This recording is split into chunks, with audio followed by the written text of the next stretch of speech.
than TV. I just think there was a kid who grew up in our avenue, right, on the estate, who, when it was born, right, we kind of thought it's got no chance, this kid, because its man was a bit of a rumman.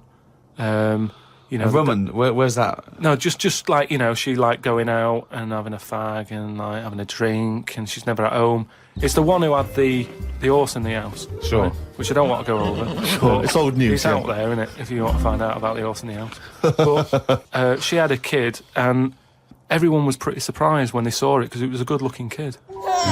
She was surprised, because, like, you know, the man wasn't that good-looking, the dad was a bit rough. But it came out, and she was showing it around the avenue, going, look at this I've had.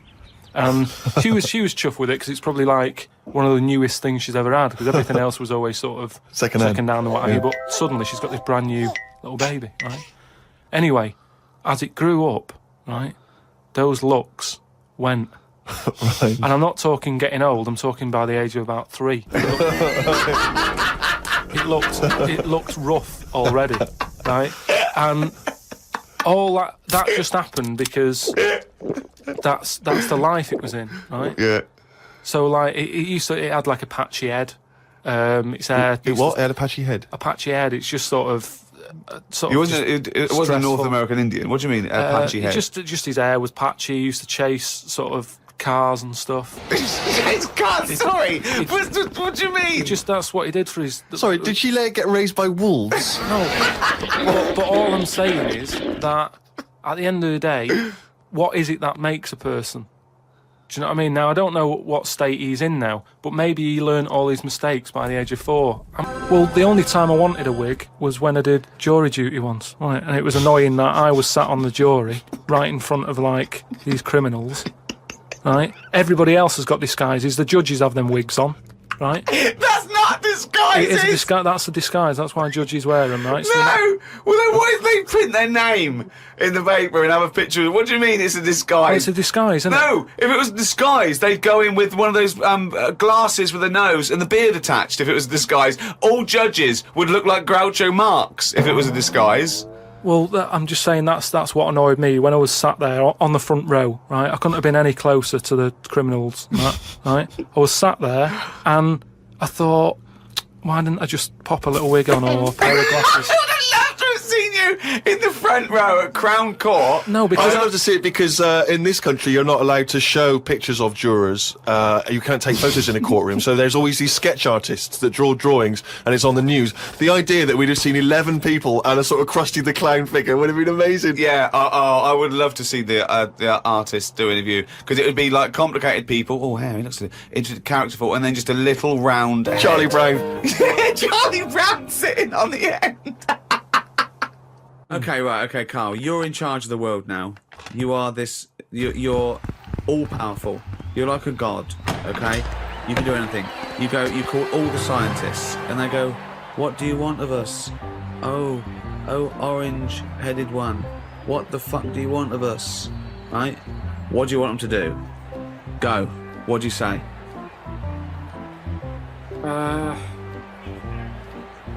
Well, I want to come in and... How long have they been working on the Big Bang idea? Forget it. You've got every science... No, but I don't just want to come in and poo-poo that, because they're going to... Poo-poo? They've done a lot of research on Hold on, you wanted to stop a minute ago? Yeah, I know, but you don't just come in, guns are-blazing. I'd say, hello, you can do everyone. anything you want. Oh, go on. Hello, everyone. Hello, Carl, leader. Right, listen, this Big Bang thing you've been doing... Yeah, well, that's just only a few of us. That's like less than 1,000,000% of us. We're all here. Yeah? I've dropped AIDS research. I've dropped cancer research. Right, well, why have you dropped that? Who's told you to do that? Well, no, we knocked off. They said you wanted to tell us something. We're all here. Every scientist in the world is listen, here. what research are you doing? Oh, well, I'm looking at what happens if you give Feminax to an owl. What happens?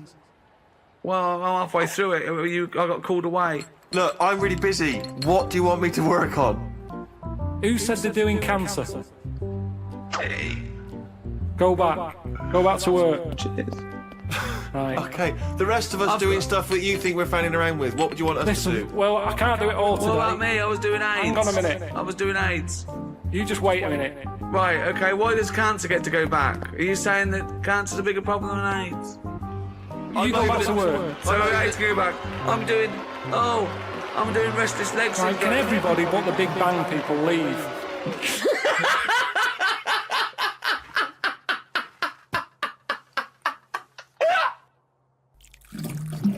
These words of wisdom will be inscribed on a wall of a museum one day. Proceed. I think trousers are going to be stopped being made. Just because Right. you see kids now, they've got pants around their ankles. They're going further and further down. So I think that's evolution, just getting rid of the trouser. Right. It's just dropping naturally. That's the evolution of the trouser because it's dropping Well, you see incrementally now, you down can the see arse. kids' underpants, so they're just dropping. Yeah. I think they'll get to a point when they just don't bother wearing them anymore. Right. Prediction 1. Okay, That's an amazing one. They'll stop making trousers in the future. Good. Okay. We're going to get weaker. That's already happened. Mm-hmm. They used to say, an apple a day keeps the doctor away. Now they're saying eat 5 fruits. Right. So we've definitely that's evidence. You can't argue with that. I'd probably put that first because the guy is right. What's number 2? So swap that round. Okay, that's number Give 1. him the pants second. Yep. I'm gonna die. Okay, They number used 3. to say an apple a day keeps the doctor away. They used to say pull your trousers up. Now they say put them down. You can. I've never had such fucking dribble. Number 3. Right, number 3. Oh, the scholars are now waiting with bated breath when they find this old scroll and they go, ooh, what can number 3 be?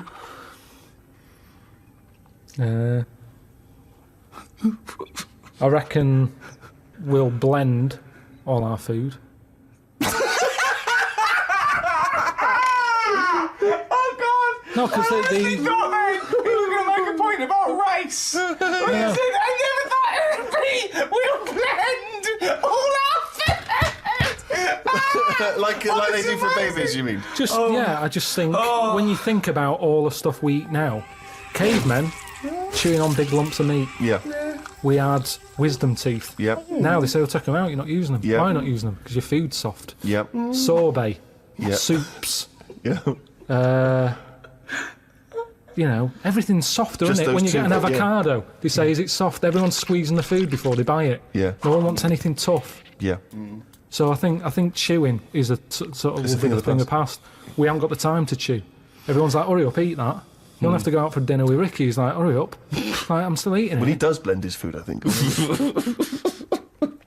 Okay, so blending food. Great.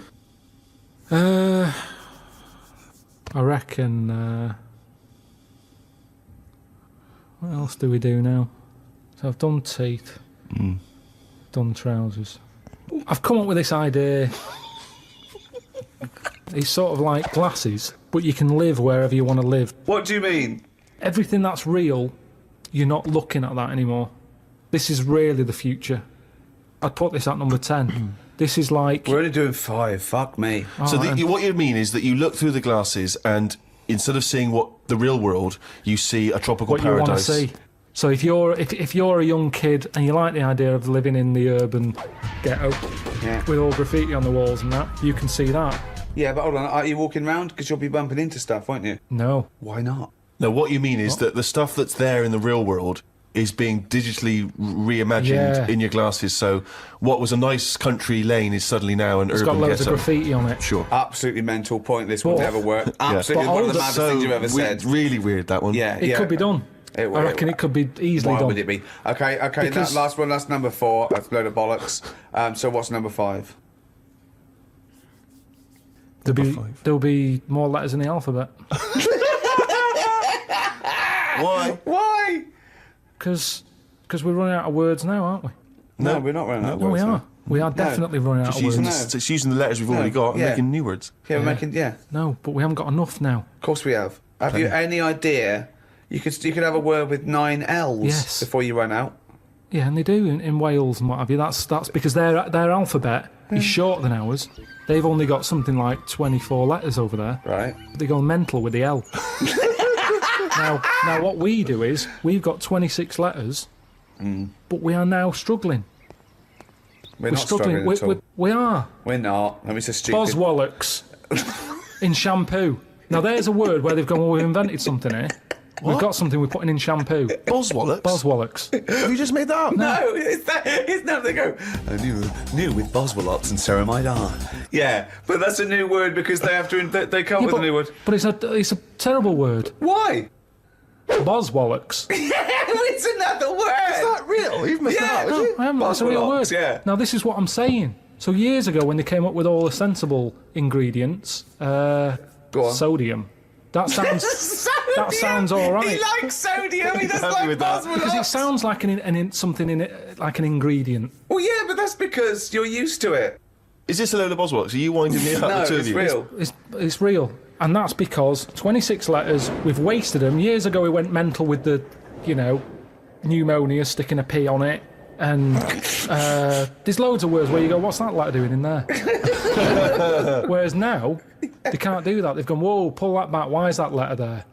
And now you've got stuff like abbreviations and stuff. Yeah. Let's not waste letters. Let's just control it a little bit. Cars are called things like, GTI or something, because they're going, well, I can't think of the word to call this. So they're giving them letters. Think of a word now. Think of a word that hasn't been made up. What do you mean? Well, tell me a word that hasn't been made up. All words have been made up. No, one that hasn't. That could be used. Say if I invent something now to put in shampoo, what can I call it? Quick. Cranberry. No, it's too close to that. No, we can't get that past the advertising person. Scrimpton. Scrimpton. Yeah. It took Ricky 2 goes and you accepted his second one. Well, I think we've sorted out the future. One of my first disappointments with football, I was 10 years old, okay, and one of the teachers was in charge of the football team, my junior school, and I went down to Tutty's, it was, a shop in Reading with my mum. So it's white socks, black shorts, white shirt. Got that. Knocked on his door. I said, I've got my kit. He went with the trials yesterday. We missed it. That was it for a year. Right? Next year, I wear the trials, got the trials, okay? He was going, everyone, I want to give it 100%, right? Really try hard. He's watching people play, right? I made sure that every time I ran by him, I was out of breath. Like really trying. Every time I ran by him, he sort of looked at me, I think, yeah, right. Came to it, he said, the team is this, I'm left out, right? He went past me, and he went, you've clearly got asthma.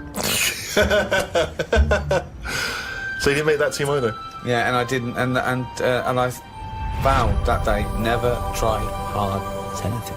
Yeah, well, you've certainly kept that up. Yeah. Question from Kevin. He says, Carl, other than the famous boxing match that you've often talked about, I know that took up about 20 minutes of your time, have you ever been in any other kind of fight? I don't suppose a slanging match. I think they're talking, have you ever been in a physical fight? Once that I can remember. It was over a woman. Well, a girl. I was at school. Yeah. And it was because, like, it's hassle, innit? Right? Relationships when you're younger. How old were you?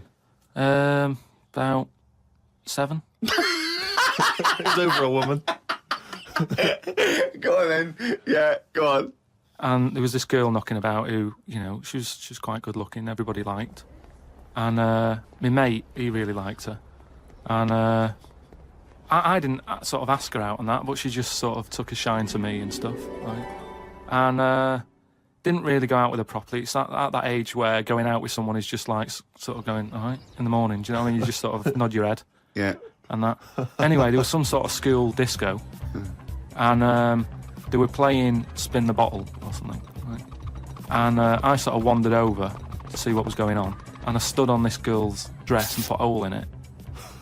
And she started crying. I was like, oh, I can't be doing with this. Right? What's up with you? It's old, what's up with you? And everyone's going, Carl, what are you doing? That's meant to be your girlfriend and that. You should be sort of saying, oh, I'm sorry, and giving her a hug and all that, and saying it'll be all right, we'll sort the dress out. I said, I can't be dealing with this. Right? So she's crying her eyes out, so it's over, right? Oh, it's over, you saying, all right. in the morning. Yeah. No more of that. Yeah, there's no more in the morning. So I go to the toilet, right? And this lad who fancies her comes in and goes, "You're out of order," you know. I'm saying, "What are you on about?" Sorry, there's two 7-year-olds. Yeah. You're out of order. Keep out. Yeah. Cut it out. Show her a bit of bloody respect.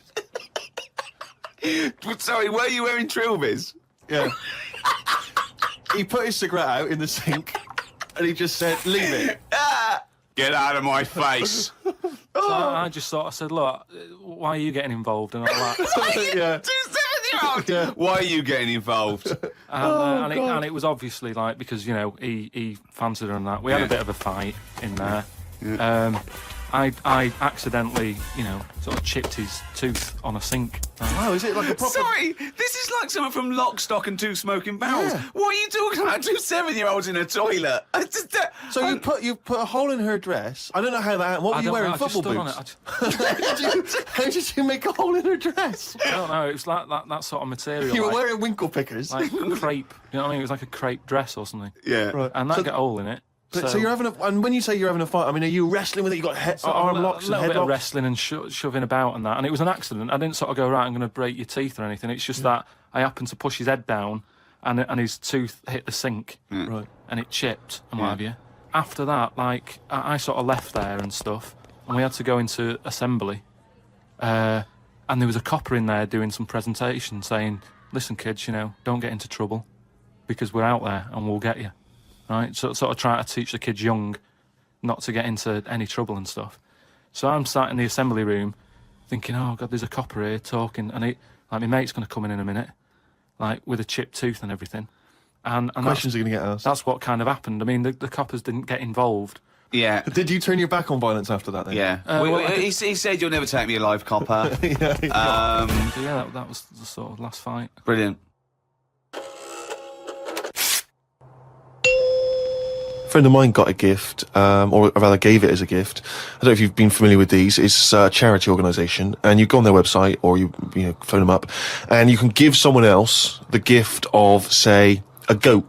And it's a sort of goodwill thing, you know what I mean? So you buy an African family a goat that will help them for years. And it's like you're saying, well, I would have bought you a present. Yeah, but I've used that money wisely. Yeah, so it's almost like they've given Exactly the present. They've given the goat. Yeah, it's a beautiful idea.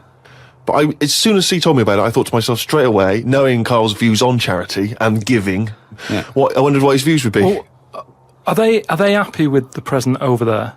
Like the people who are getting it?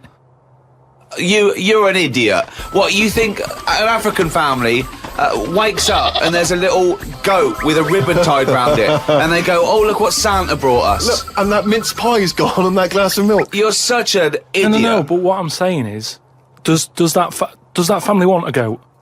Yes. But why? It's not they want a goat, it's they need a goat. Do you think... What do you think this organisation is? Just arbitrarily giving goats to people. They're going to say, "Oh, I wanted Nintendo."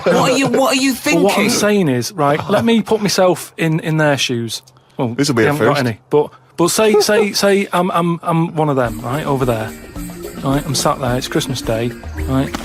I open it up, open the present, little goat there, right? Now, if I was one of them, I'd be going, "Not another mouth to feed." At the end of the day, there isn't enough food to go round for themselves, never mind a goat. Don't they say, like, having a dog and that is quite expensive?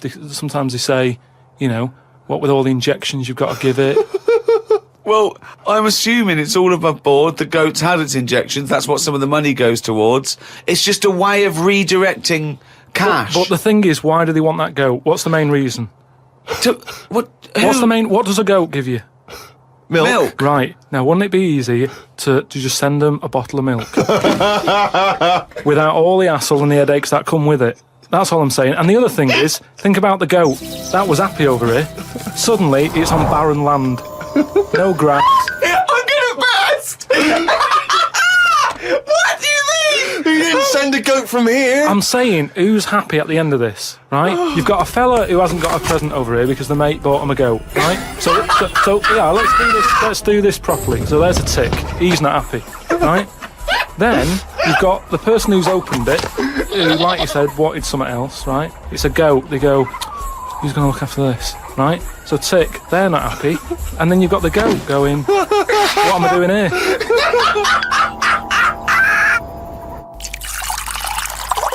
Rick, we've had an email here from a bloke. I think you're going to respect him, because I think you can tell straight away from his name that he's the kind of guy you'd want to hang out with. Go on. I know how much you love fun people. Yeah. Well, Paul, and he's calling himself this, Paul the Party Animal Parker. He's emailed in. He's given himself that moniker.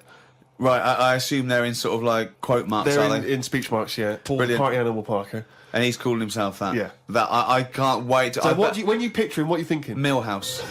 Right, okay. I think he looks like Millhouse from The Simpsons. Yeah.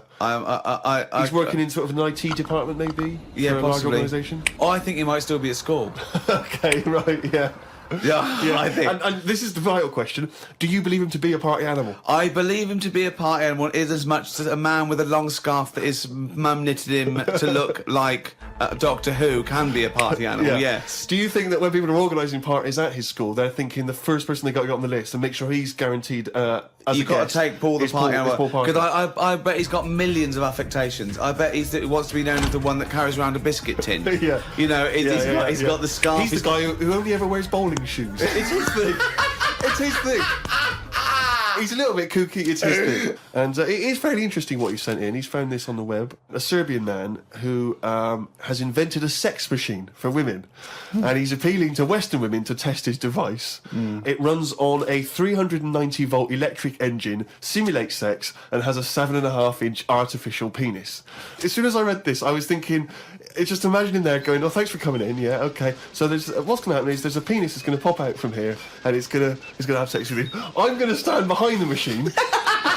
I've got to stand behind here. There's a lot of dials and stuff. I don't want to bore you with. Well, why do you have to stand behind it? Just I can't. It's technical stuff, but I got to be behind the machine. But there's no penis on the robot at the moment. It's just a hole. No, don't worry. What'll happen is I'll switch the machine on. I'll go behind, and then a penis will appear. Will it be like a metal-looking penis? It will be a robotic penis, but it will seem like it's a regular fleshy human penis. So you've made this sort of like robotic penis look really realistic. It's really realistic. You will not be able to tell the difference between, say, the robot one and mine, for instance. Okay, well, I don't want to see yours. No, there's absolutely not. Because I've not come around here to have sex with a person. I know, you've come around to test the machine. Yeah, and that is exactly what you're going to get. Okay, like well, a piece of mechanical action.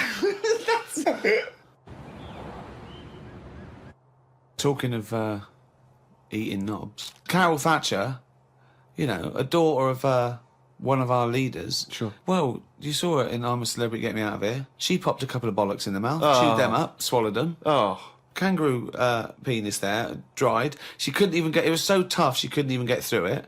And then she... eventually she eats it. What was it, like a pepperoni? Yeah. And she... What do you think of that, Carl? What, eating that sort of stuff? Yeah. I watch it. I like those little trial bits, right? Yeah. But what I don't think people realise is, right, it is hard eating a little kangaroo knob. Right? Really? How do you know? No, it's just, you know, you think about it and you go, oh, I couldn't do that, right? But what they never mention on the TV programme, which I think takes it to the next level, right, they're eating that at like 7:30 in the morning. Sure. Right. Which is worse, innit? Yeah. Do you know what I mean? If I was there and Ant and Dec said, right, Carl, eat the knob, I'd go, hang on a minute, give us a few hours, let me get some rice and that on my belly and just sort of fill me up a little bit more. I'll pop back at about 6:30 this evening, Right. have it ready. And I'd be happier then. It's just that thing of, you know, you don't want to eat animal genitals on an empty stomach. So what are you saying? You could... I'm saying, like, I could eat a knob at night, but... Just cut that there. We'll loop that. If any DJs are listening, just take that quote, I could eat a knob at night, by Karl Pilkington. Maybe do a dance remix. Yeah, I think maybe you're sort of a house producer and you could maybe get some kind of high energy beat going and then we could just send that out to some of the gay clubs. I'm sure it'd be really popular. Please anyone, send us, you know, that looped with a nice little, you know, funky house beat. Karl Pilkington saying, I could eat a knob at night. But don't you see what I'm saying, though? The way the world... We've changed more than the world has. We can't handle anything now, can we? Look at it, like I say, a bit of snow, a bit of cold, everything comes to a standstill. Yeah. Oh, I can't go out, it's dangerous, you'll slip over, people having time off work. Yeah. What would you do, right? If you run a business, right, your business could go under, right? It snows a bit. You've got 10 employees, you're paying them well, and they go, can't come in today, Carl. Bit icy. I'll do it, okay? Right, they're snowed in, right? You're running the business. What are you running? It's a let's not. I'm not going to big myself up. It's just it's a factory. It's U-bends. I make U-bends. U-bends for toilet. So you run a okay. So plumbing. You pay them all right, don't you? I'd say most of them are on above average. So you're there. What time do you get in? About 8:45. 8:45, waiting for them to come in at 9, yeah? Yeah. Okay, right, it's snowing. It's a bit snowy, you got there. It took you a bit while. You'd set off early, did you? Or? Gave myself a bit more time because I had to put the heating on the car. Okay, ring, ring. Ring, ring. Hello, KP Plumbing. Oh, is that Miss Pilkington? Yeah, it is, yeah. Who's that? It's Sheila. Listen. Sheila, shouldn't you be here by now? Yeah, no, I was going to set off. Well, we'll set off now. Stop wasting time. We've got a big order on. No, I know. We're all on a bonus here if we get this done. I'll see you in 10 minutes, shall I? I can't make it. What? I can't make it. Why not? The car won't start and it's slippy on the drive. I just can't get out. Get the transport. I'll see you in. I'll give you 20 minutes, all right? Don't worry about it. Thanks for calling. I'll see you in a bit. I'm also scared of the ice. I'm scared of the ice. I'm not gonna come in today. It's dangerous. So what are you gonna do? Well, I'm gonna wait until the ice and snow goes away, and then I'm gonna come in. But they're predicting it's going to be about 2 weeks before they clear all this. I can't really travel in this. It's a bit dangerous. Well, I'll tell you what. You stay at home. I'll replace you. Because I need someone to come in. What, are you firing me because I can't get into work with this? Well, I got into work, Sheila. Yeah, I know, but you don't live with me, do you? If you did live with me, then you'd probably see how... It was bad where I was as well. Yeah, I'm here. Do you know how bad it is here? When you come round and have a look how bad it is here, no, you drive I'm my... not coming Tell you what, round you come round and drive my fucking car because I'm snowed in, you fucking calling me a cunt. And I'll tell you, if you fire me, I'll tell you to drive uni, you bald-headed wanker. Right, you're fired anyway for that. You're in fucking trouble then. Right then, see ya. Right, and then she's done with. She's weak anyway. Ring, ring. Ring, ring. KP Plumbing. Hiya, is that, Miss Pilkington? Yeah, it is, yeah. Hi, it's Bob here. Bob.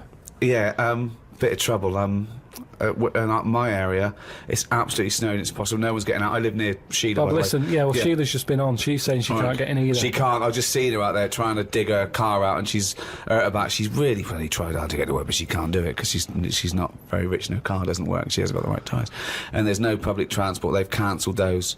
Wrong snow on this country. I'm not going to make it in today, son. So I'll see you tomorrow, right, boy? Well, no, you're saying you'll see me tomorrow. Yeah. But you'll probably call up tomorrow with the same thing. Well, only if it's snowing still. Now, listen, it might not I can't run a business like this, Bob. Yeah, it's not my fault, is it really? So go round to Sheila's and like slag me off if you want. But I tell you what, you're not coming back here. Oh. Fuck off. One chance. Give them one chance. Oh. Well, you didn't even give them one chance. No, because they've done it before.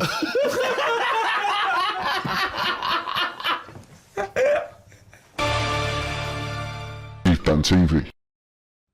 Oh, chimpanzee, that is only gonna bring it down. That's the jingle for Karl's diary, excerpts of which we read each week. Get straight into it. A band from the Conga have won the Best Newcomers in a Radio 3 competition.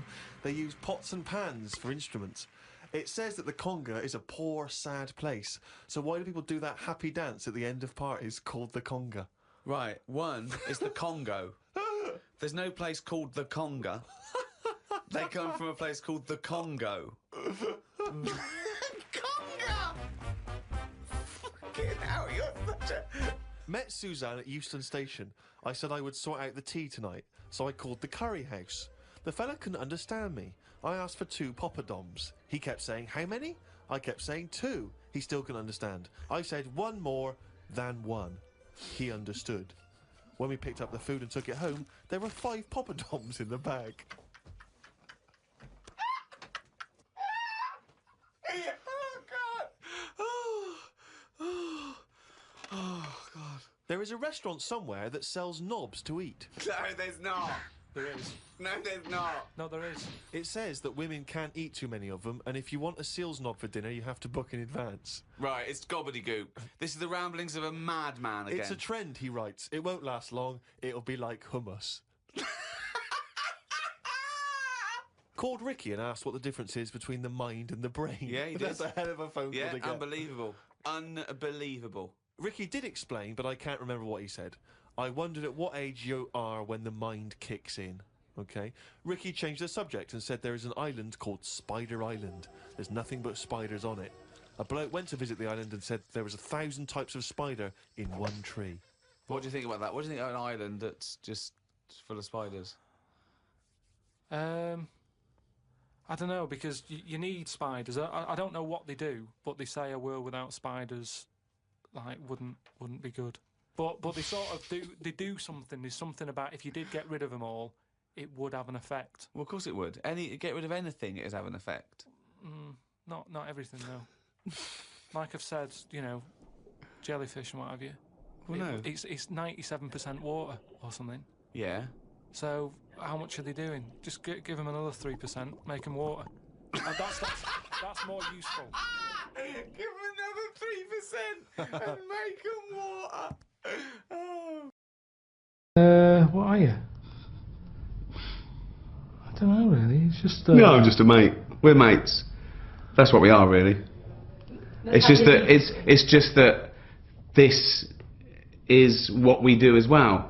If we were cab drivers, we'd do stuff when we were at work cab driving, whereas we're in film and TV. What? What do you mean?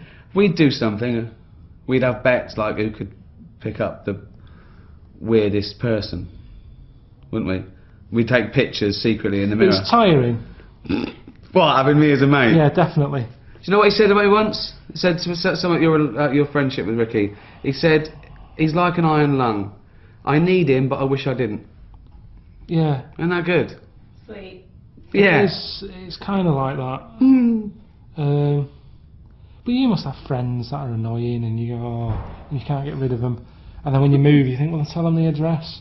I could just disappear now. You didn't tell me your address, but I followed you. I know, you did. Can you believe that? You didn't just follow me, you chased me. I'm not joking. Did he really? Yeah. I told him, I said, I'm going home in a minute, and I thought, oh no. And it's when I lived in town, and his office was only down the road, and he didn't know where I lived. And he said, I'm going to follow you. And I walked really fast, legging it down Googe Street. With the bloke from the office running after you. Yeah. You weren't famous. Honestly, then. I got in, like, so he's answered, what's wrong? So Ricky's been chasing me, and she wanted to go out, so we can't go out yet, he might be out there. That's weird, isn't it? It is weird. Yeah, that is weird. Right? And Steve, who probably wasn't as cool as he is now, you're a bit of a freak. In those days. Yeah. Can you imagine? And it just covered him, and he just went like this. He went, well, now you've got to clear that up. Which I found even funnier. Yeah, but you did have to clear it up. I did. But I was crying with laughter as I was clearing it up and taking it out of your keyboard. Yeah, but I think I don't think I gave you enough of a reaction. No. Because you didn't really do stuff like that afterwards. No. I think you were looking for real annoyance. And Yeah.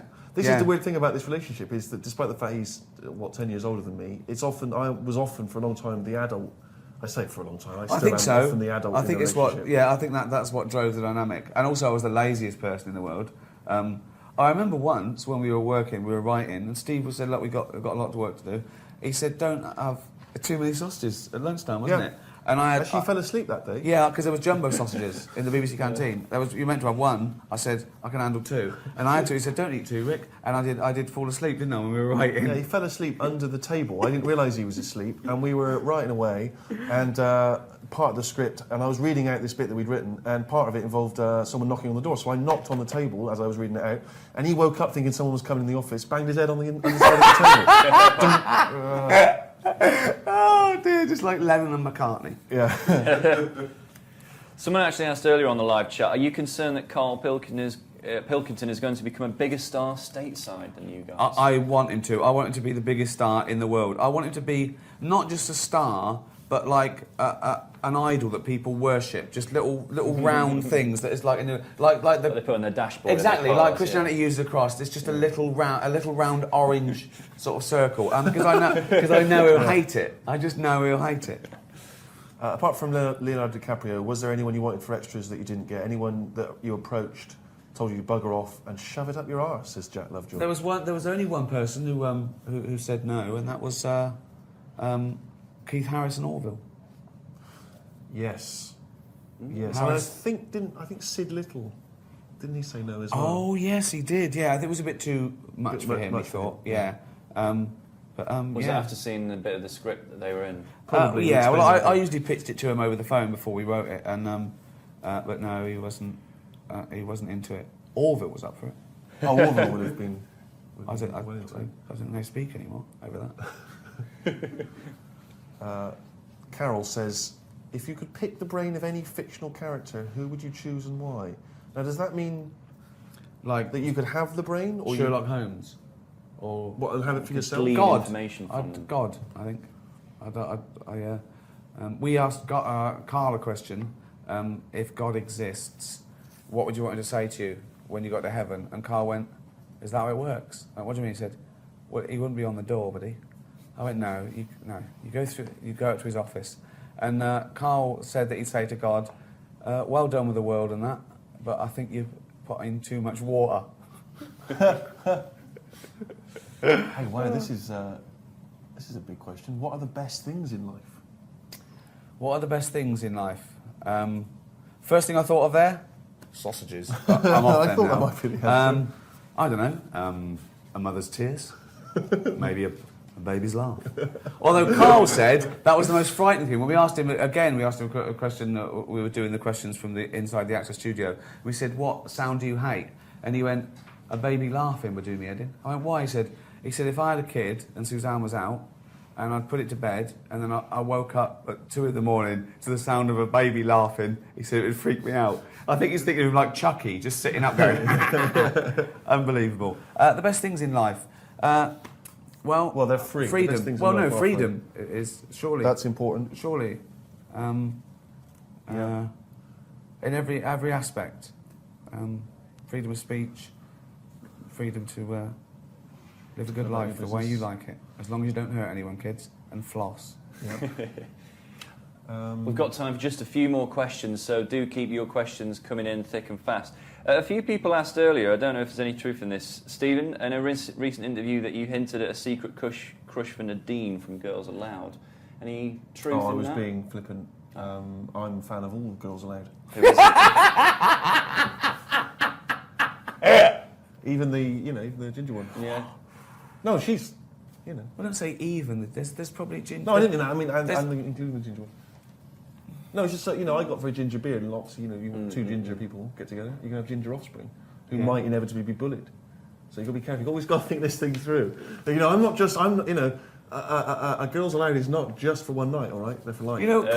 Karl said he thinks it's actually only in England where that happens. I know, in it's America, weird, they don't get the jokes. Like they quite rightly think, well, what's up? There's obviously nothing wrong with it. But Karl thinks that even ginger cats get bullied by other cats. Why do you think it is that the ginger thing is? I don't know. I thought it was. Isn't there a reference to the Bible or something? Is there? Wasn't Judas was wasn't ginger? Judas ginger? No, what are you talking about? It's Well, the Middle East. They're not ginger people around there, are they? Well, that's why he stood out like a sore thumb. Clearly. I have no idea why I said that. I don't know if that's true or not. I wondered if it was something to do with the old Scottish-English rivalry. Obviously, all Scottish people are sort of, ginger-haired. I wondered if that was anything to do with that. Maybe one of these MySpacers will let us know. Yeah, let us know if you can. Someone asked earlier, Stephen, has Ricky let fame go to his head? Does he only hang out with A-listers these days? People often say to me, has Ricky changed since he got famous? No, he was always a cunt. What advice, Rick, would you give to people who want to get into the business? Don't. Do something useful. Train to be a doctor or a lawyer. When was the first moment that you thought, I'm famous?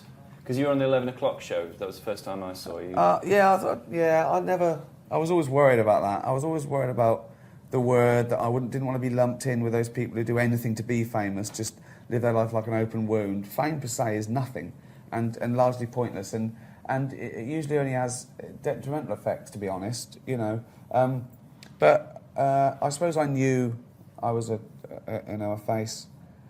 I mean, the first time someone asks you autograph, you think, oh, but that, I think everyone's famous to that degree these days. I suppose winning the Golden Globes was the freakiest, because that made the real news, not just the entertainment news. It was on front covers of. That was a bit weird, and I was glad I wasn't here when that happened. I was still in America. I was doing some work, but I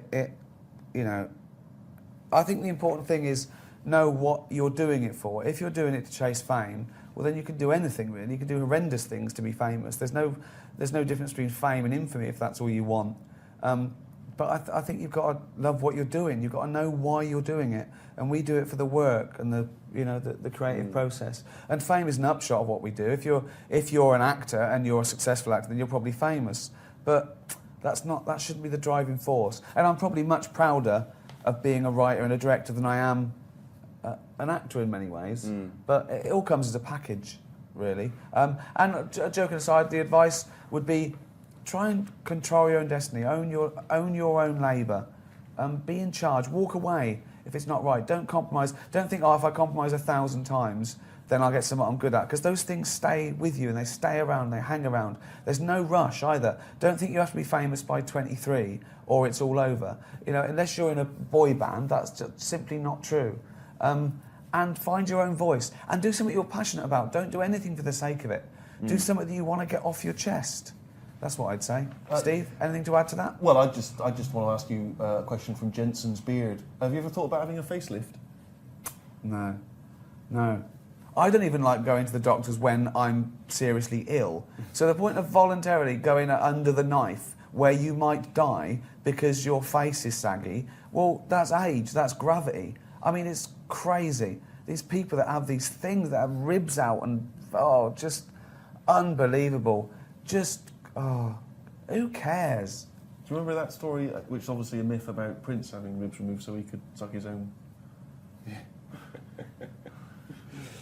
Why are you looking sheepish? It's not something you're considering? No, I'm just worried about you've just said. Well, it's obviously nonsense. Well, that's good. It's patently nonsense, isn't it? Can he not suck his own? Sure. No, probably not. Ribs are in the way. You know what? Hobbob is on the Bobbler. Oh, again? He's on the chat, and Bob Meister!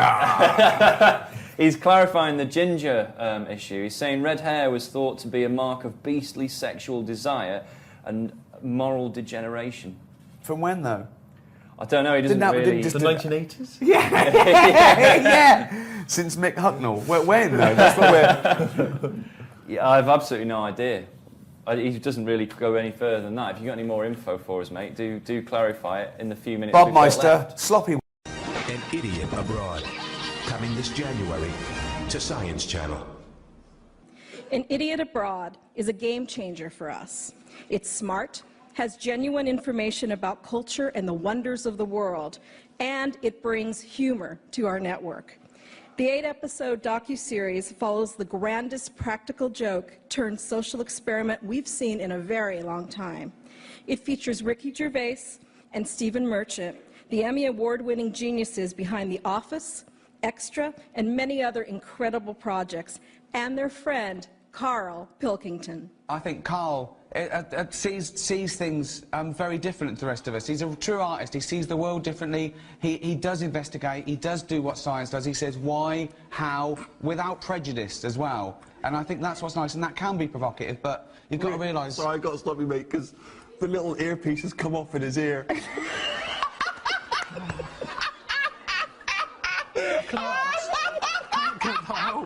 can't get it out. He's scarifying. He's terrifying people. Oh my God! It has come out. All right, don't panic. Calm down. Calm down. So, can you hear us, or is it still in there, or is it? It's stuck in there. But can you hear us? Can we get some tweezers? I can hear it. Can you hear it? Yeah. Okay, right. This happened once. He went to the shops and he with it, and he had an earbud sticking out, and he didn't know till he got home and looked in the mirror. He'd been shopping with an earbud. Just. So there's the science. How does this man function, for Christ's sake? That's the science. You got it. It's all right. We're okay. It's out. For Karl, just to follow up on that, I mean, I know these guys, like, they're your mates and stuff, but don't you get sick of them calling you a moron? Yeah.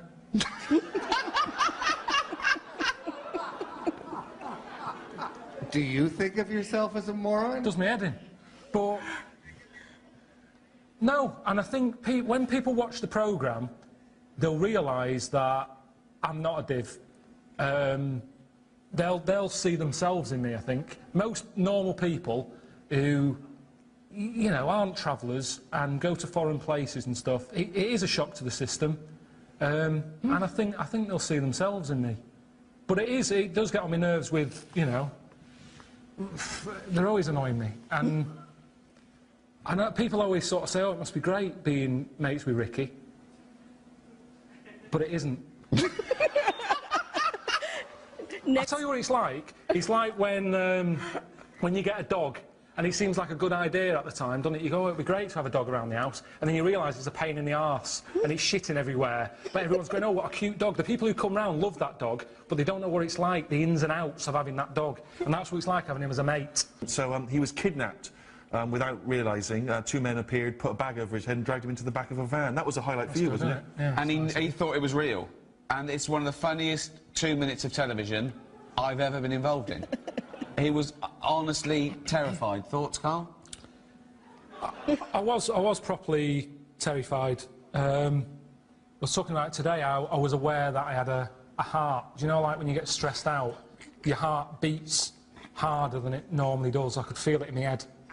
And I'm not sort of an adrenaline junkie. I'm not the sort of person who likes danger. I don't do bungee jumping, skateboarding. What else? You don't do anything. No, I don't need that sort of danger in my life. So to suddenly be sort of being battered and a bag over the head, chucked in the back of a van and that, I think it's probably the scariest I've ever been. Your day isn't an average day. What you do isn't an average day. You don't do anything normal. It annoys you when you call me and I'm at home doing DIY or whatever, but that is a normal life. Right. And I don't think you live in the real world, really. Because that's not my job. Plumbing and tiling and grouting, and I called him once and he had his hand down a drain, just covered in shit and pubic hair. He was loving it. Okay, why am I going to go, ooh, got any drains blocked, right? I earn more than a drain cleaner, so why would I do it myself when I can hire a drain cleaner? He's embarrassed by doing this. I love him. I love his attitude. He's great. I can't believe we found this man who is never going to be touched and ruined by fame, right? It's not even about that.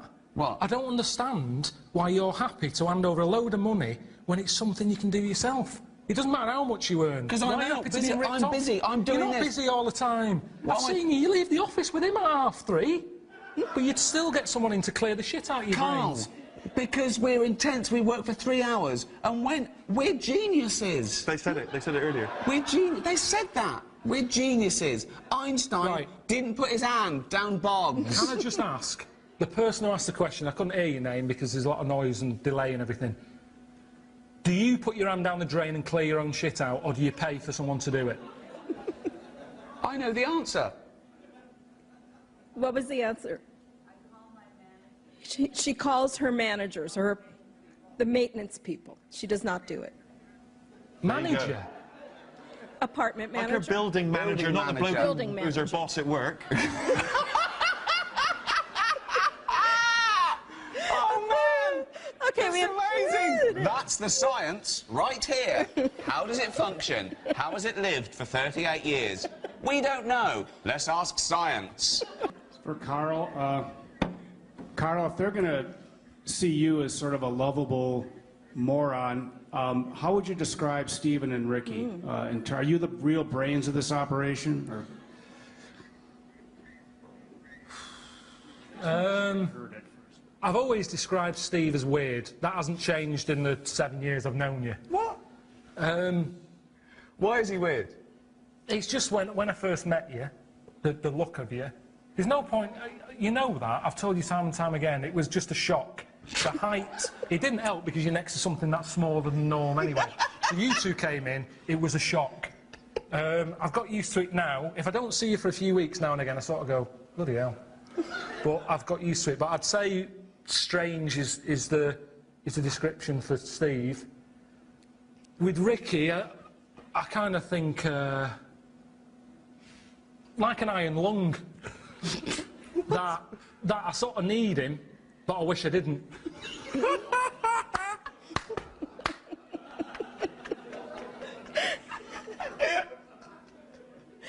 Ricky, Karl, Steve, thank you so much for being here today. An Idiot Abroad, coming this January to Science Channel.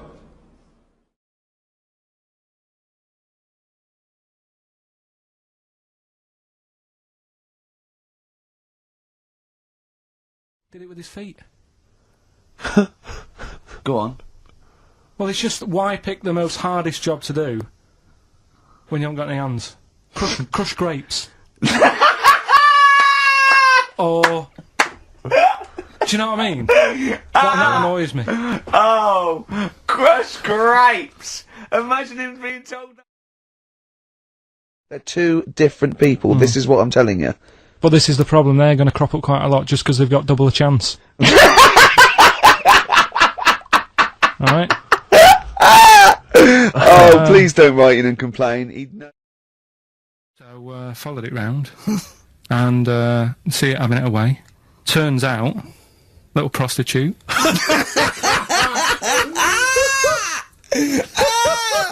Oh, God! It's a little monkey prostitute. And it was getting fatter because it was charging them bananas. What a load of old rubbish. It's charging them bananas! What was it, a boy or... It was a... Woman. Little woman monkey.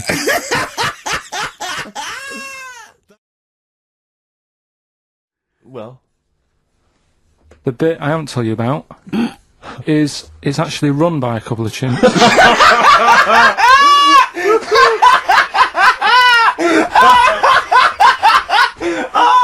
Oh God! Oh God!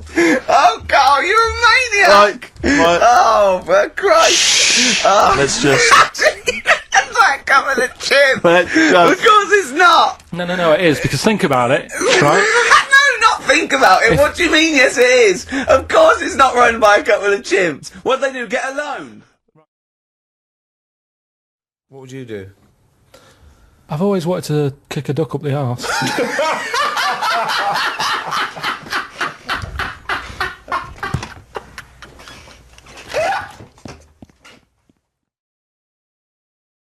It was a chimp. They weren't happy about it. Of course not. Because now the owner of the chimp wants to enter it into the Tour de France. No! Oh God! I'm gonna die! Oh God! In 2005. Now, a couple of questions. I trust you'll be able to answer these. Oh God! Steve, help me out. Right. So, the monkey enjoyed it, and it was like, well, I want to do it again, right? But they were like... So how did they know that? How did they know he wanted to do it? Just the way it looked and what have you, it was like... Fuck off! Just the way it looked! You are a maniac. So the thing is, though, right... It's a bit weird. So I just got out of the car to look at a bright light, and I got back in the car and I grew a beard, and she said, "Never mind your beard, where have you been for 3 days?" And what had happened is... He passed out because he was pissed. No. The UFO had taken him for 3 days. Different people. Is this all the information? Is that the entire story? It was 3 different people. Did you fall hassling asleep him and not read about the end? A fire that didn't happen, about a wife that didn't exist, and a cat that didn't look happy.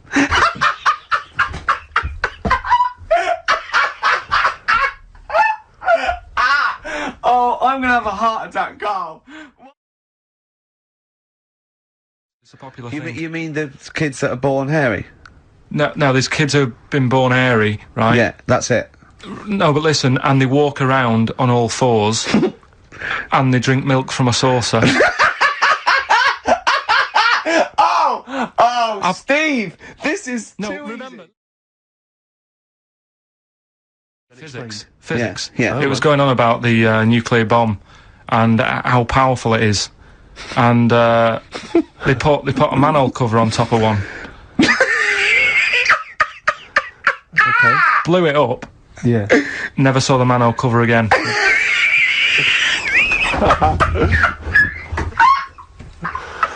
Man alive, Carl.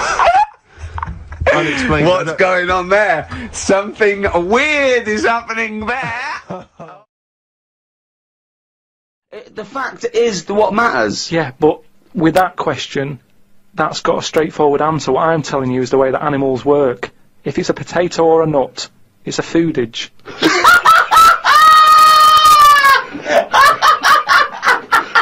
And once again, I return you to my question as before. What's your point? What point were you making?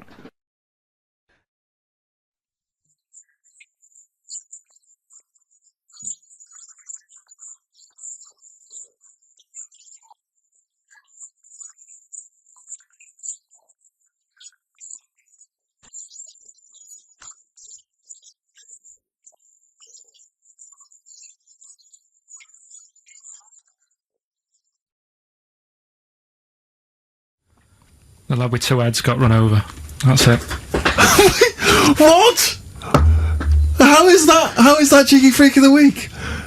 Just because it got my interest, and I kind of thought, why didn't he just look both ways?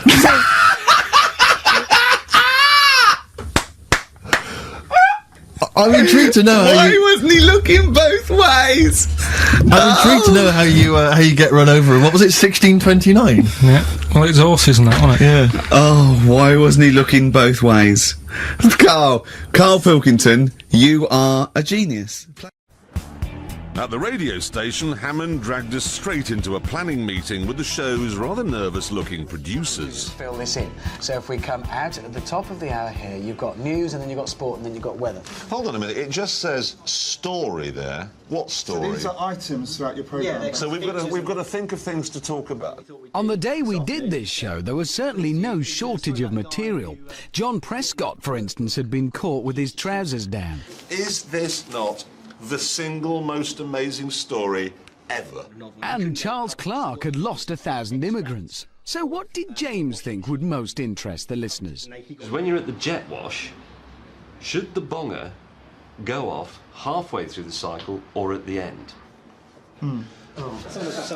Also, the show was going out live, which could be a problem, given the loose connection between Jeremy's brain and mouth. Right, the average weekly audience is about 250 to 300,000. Not all of them are in invalid carriages. Oh. Get this idea out of your head, Sorry, please. you said invalid carriages. Well, what's the weather? You will make sure he doesn't say things like that this afternoon. What?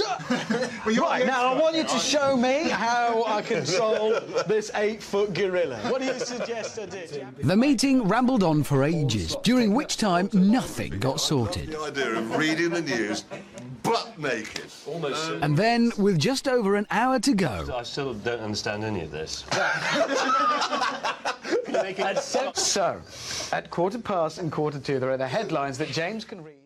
With half an hour to go, Jeremy suddenly announced, worryingly, that he'd been working on a plan. Tonight, there won't be a single queue or jam in this region because I'm doing the travel on this show. With 0 hour fast approaching, even Jeremy got busy. Got it. As I acquainted myself with the studio, James set about mastering some of the station's other technical equipment. With just a few minutes to go, 250,000 Southern Counties listeners were starting their journeys home. Richard, where's the turntable? Brought the record. Jeremy, there is no turntable. It's 2006. And they were all expecting their usual slick and helpful drive time show. You've got your interview first, haven't you, as well? Who? What? What interview? You've got, oh my God, that's me. I haven't got the... No, James, you can't just nick I've got those... MacArthur. We were primed and ready. BBC Southern Counties Radio. Good luck, everybody. Going to the bank holiday Monday. Here we go. Southern Counties Radio. I'm Alina Jenkins.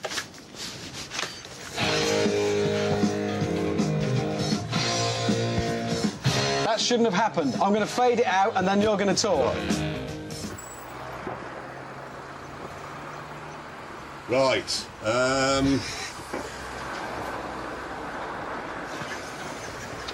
Is that it? Is that your intro? Can I just say good afternoon? This is still BBC Southern Counties Radio. And if We weren't what you'd call slick. Can I do the weather? Yeah. I've lost it. Have you got the headlines? Yeah. I've got them. Yeah. No, you do them. I haven't got any headlines. And the jingles Richard had brought along were dreadful.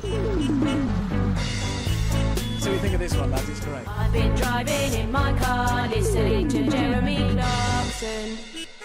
How much did you spend making those? £5 a pop. No matter, we would redeem ourselves with my new, brilliant and extremely complicated traffic system. What I've done here is I've fixed up a link between the Highways Agency's headquarters in Godstone in Surrey, so I can see all the traffic cameras from all the motorways in the region. Now what's happening is we've got an outside broadcast truck at Godstone. It's firing its signal up to a satellite 22,000 miles in space, back down to White City in London. They're firing down to a switching station in Tunbridge Wells, and here we are in the studio looking, and if I can swing the camera around now, we can get it off the main pictures. I can even zoom in. With full control of the cameras, Jeremy could reveal his big plan. Instead of telling you where the traffic jams are, I am going to give you the registration number of the car that has caused them. So, he's not just reporting on the traffic, he's bossing it about. Brave. Now, who's this for coming down in a Volkswagen van? You're leaving a 200-yard gap there. Now, close up. While Jeremy was shouting at the traffic, James and I were getting to grips with the music. No, don't tell me. As promised earlier, it is Wang Chung and Dancehall Days. Oh, you sprung that on me, rather. Do you want to do that again, James? As promised earlier, it's Wang Chung and Dancehall Days. Maybe just once more for me, mate. Just play something else. Oh, all right. Oh, it's right. He's no idea. Yeah, you see. I'd just like to apologise. BBC Southern Counties Radio Travel. Hello, is that me? That was slick. It was time for another of Jeremy's rubbish travel reports. Oh, no, look! Somebody, here we go. Somebody in a... It seems to be a Land Rover Discovery has jackknifed while carrying a trailer. No, it's a 4x4. It's a good job it was. That's why he's still alive. Lucky you didn't listen to the Liberal Democrats on that one. The two outer lanes of the motorway, please get out of them because they're blocked by an idiot in a Mitsubishi who's managed to crash into his own trailer. And people are moving over far too soon, which means that the motorway network is not being fully utilised. We paid for it. Drive right up to the crash, use it, and then get your window down and tell the man exactly what you think of his driving. Precisely. Oh, no, what we've got here is a travel flash, actually. My thanks to Janice. She tells us that in Dorking High Street, a caravan has come adrift of the car blocking one lane. The police are in attendance. Police, are you armed? I hope they are. They could take it out and just shoot the drivers. Thank you very much. That's the travel with Jeremy Clarkson. Even we could see the show was pretty bad. But then it got worse. Hammond mistimed a trip to the loo, and while he was in there, a song finished. Hello? Is there somebody there? Is anybody there? Hello? Come on! Oh. Then I forgot I was going out live. Well, he's ginger and he's Welsh. Okay. And then we upset the station's sports reporter. 204 for 9, the latest score. Karl Hopkinson 45. Rana is 26 not out. 3 wickets apiece for Dominic Thornley and Sean Irvine. As for Surrey, they're going much... That happens. 53 for 3, is that good? I don't understand. They've scored 253 runs and they've lost 3 wickets, sir. It is cricket. It's a game that's been played in this country for about 300 years. What, the same Why game? don't you get the Observer's Book of Cricket, which will tell you all of the regulations that you need to know, and then you'll be okay. Well, now... I'm sorry. Worse still, my traffic system really wasn't working out as planned. The cameras were not able to give enough detail, so my reports were becoming a little vague. Jeremy, go. It's all completely hopeless. Everywhere I can see people in Astras, M25 Godstons jammed up at Junction 6, Barrow Green. Don't use it. Don't use it. Stay at work, be productive, and buy a helicopter. It's not particularly helpful what you're telling them there. No. I therefore decided to personalise my reports. Hello there. Hello, how are you?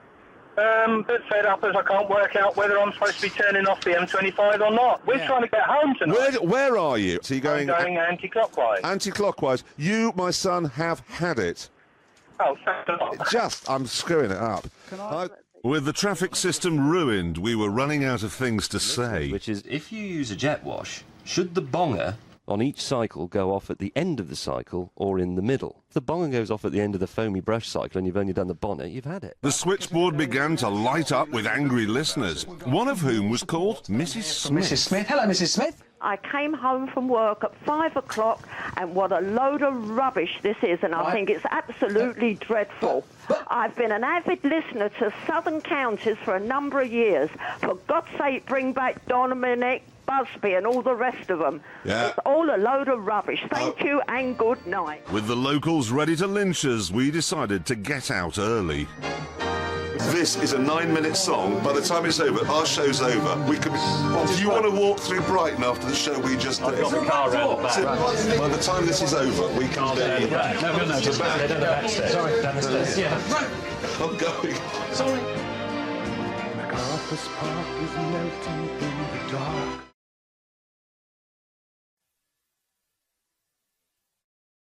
Interesting. Carl is studying. Okay, what's the next one? What's the educating Well, Ricky? I don't know. See, like I say, I was looking around and there's stuff that is interesting. Right? I was looking on the web. But there's no point. Well, it's just that I found one about. What's the point? About a lad who 8 years old, but he's still breastfed. Now, I don't know if you can get anything out of that. Is that what his mum said?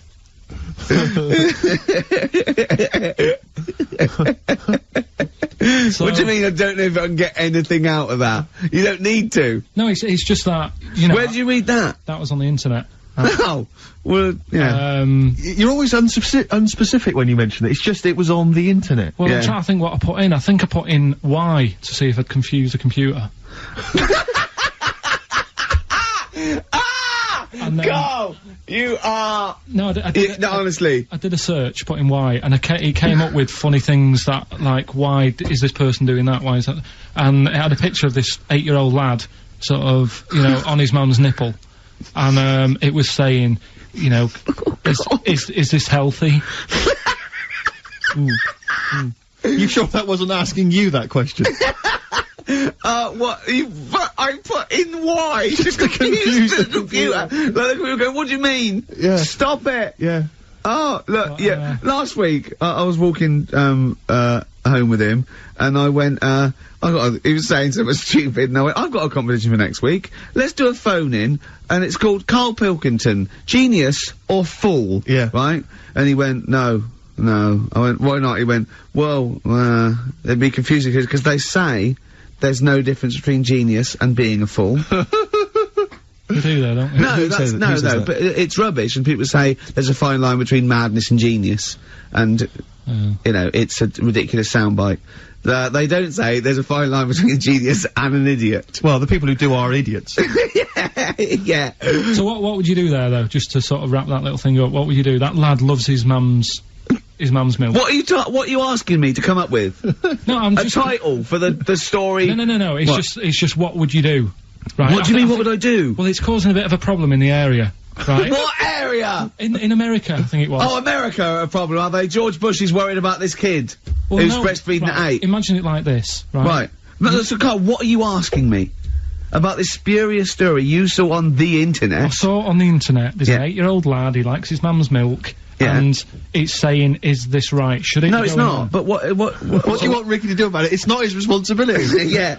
No, but the little town that he lives in, they're all causing an uproar, right?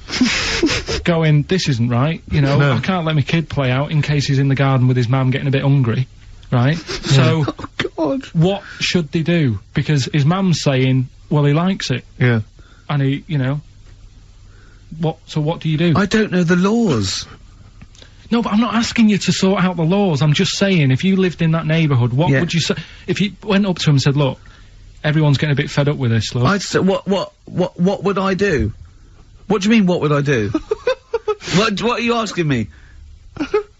Right, it doesn't matter. No, what are you asking me? What are you asking me and Steve and the public? I'm just saying, say if you live next door to this woman. Yeah. Right? The kid's hungry, 8 years old. He's out playing on his bike and he goes, Mum, I'm getting a bit peckish, and he goes, alright, son. She whops one out. And he starts having his milk, right? You live next door, you're putting your washing out, and you see this going on. You're getting a bit sick of it, because it's gone on for months. 8 years, I assume. Why is it your business? Why are you such a nosy neighbour that you're concerned? What would you do, Carl? Let's turn it back on him. Yeah. What would you do? What's your solution? What would you do? Well, I thought I'd say, right, why are you doing this? And she'd say, because he likes it. And I go, all right then, put it in a bowl first. And you think that would sort that out?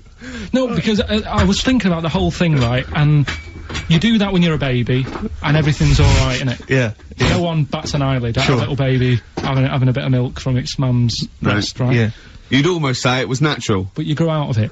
It's like you don't see. It got me thinking about things you don't see, and you don't see. Did you put this into a computer? Show me things you don't see. What else don't you see? Well, you don't see like an old man having a Twix. You never. Oh! So what? You know the terrible thing about all this, Steve, is he's right. You don't see an old No, man I eating a know Twix. that's a terrible thing. So what they have got, right? They've made old man toffees, haven't they? They've come up with Werther's. Is that a song? Oh God! You don't see it. No, listen now. So they've got their Werther's, right? Yeah. So, Look at him! You Forget think he's it. giving a lecture at Oxford? It's not going anywhere. No, go on, sorry. Go on. I'm What? just saying. Right. You grow out of things. Yeah. And the old man, I'm sure when he was a kid, he'd have a Twix. Yeah. But now it doesn't look right, so he's having. It doesn't look right! So. Right. I don't think Werther's originals were specially designed for old people. I think they were sweets that just happened to have been made for years. That's why old people eat them. Yeah. They didn't go, hang on, there's a market here. I've noticed old people aren't eating Twixes. Quick, let's make some old man sweets. But the little advert, he gives it to his grandson as well, doesn't he? He goes, have a Werther's original. Now, I think it cuts, though, before he throws it back in his face and goes, get me a Twix. And a damn curly-whirly, Grandad, you old fool. I'm not a champion of Rockbusters, as you know, but I think it's overstayed its welcome. But I'm going to go Well, along I think with Carl's just giving the fans what they want here. Okay. It's a popular thing, isn't it? Got some good prizes. The press are behind it. Let me tell you what the prizes are. It's a dance music compilation, Cream Trance Anthems 2003. We play a lot of trance on the station. I put that on quite a lot and I'd do it myself. There's the original motion picture soundtrack to the forthcoming film adaptation. When you've seen the film, I'm sure that will mean more to you. You like that, don't you? It's a good movie, yeah. Nicolas Cage playing himself and a twin brother. And it's written by Spike, it's directed by Spike Jonze. Joined at the, what? No, they're not joined at the hip at all, or at the face. And we've also got the best one-hit wonders album in the world ever. What have we got on there? We've got things like The Crazy World of Arthur Brown, brilliant. Nana, 99 Red Balloons. The Rembrandt. In fact, it kicks off with Nana. Sure. That's followed up by I'll Be There For You, the theme from Friends by the Rembrandts. Yeah. And of course, Breakfast at Tiffany's by Deep Blue Something. Brilliant. Deep Blue Something. Is that the worst name ever? I think it possibly is. No, Sixpence None the Richer. Sixpence None the Richer. That's a pretty bad name. Okay, again, I know we've got a lot of chill-out fans who listen to us, so the best chill-out album ever. Yeah. Bear in mind, of course, all these prizes collated by Carl from, I guess, people's drawers. Yeah, looking in a drawer, Oh, dearie me. What is it? The only thing probably worth having is a, I mean, it's topical, if nothing else, Carl. A 7-inch by the White Stripes. Merry Christmas from the White Stripes. That was their, exclusive Christmas single, so if that's early, isn't it? That's you get that. It is worth A lot of people have got to wait 11 months before that's released. Or is it last Christmas's? Exactly. And I have never heard of this DVD. Go on. I like to think of myself as being fairly familiar with TV and films, but I have never heard of Stephen King's Rose Red. Welcome to DVD. a place evil calls home. And it's on DVD, it's certificate 12, so don't imagine anything too shocking. And it looks appalling. Is Rose Red Mansion truly haunted? To find out, Professor Okay, we've got the gist of it. They're not very good prizes, they're cobbled together, but if you've got nothing better to do, call in if you know the answers to these clues. It's Rockbusters. Let's not let them call in, Rick. Please don't let these people call in. No, they're not calling in, it's email only. Carl, don't interrupt me. I'm just... Ricky.gervais@xfm.co.uk. Email only. I can't stress that enough. We just don't want to speak to you people. Right, go on. Right, so I give some initials out and a cryptic clue, and it makes up the answer and that. Well, sometimes it does, yeah. Go on. There's two of them, there's a new aspect, which I'll explain about in a minute. The first one is, cryptic clue is, well, if he would have been wearing an helmet, it would have been alright. And the initial there is B, right? So, well, if he would have been wearing an helmet, he would have been alright. That's B, right? Band or an artist. Second one, why are them Jamaican fellas swinging fish around their head? Okay. Alright, initials... Just fills me with... DS. DS. Why are them Jamaican men swinging fish around their head? Alright? And the final bit to Rockbusters. It's a new bit. Last week I played you this.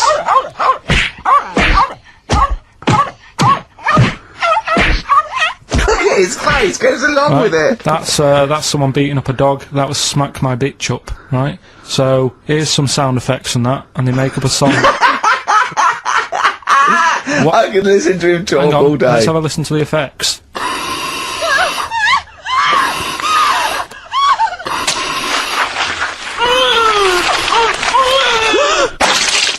That's terrifying. Right, I told you not to play that one. It's rubbish. No one will get that. Well, we'll see. I heard that. I can't always say, what do you think? I said it's rubbish. No one will get it. No, it's not the one you think it is. Ah, right. So, email in, ricky.gervais@xfm.co.uk and you win that stuff. I'm a little bit confused. I'm here.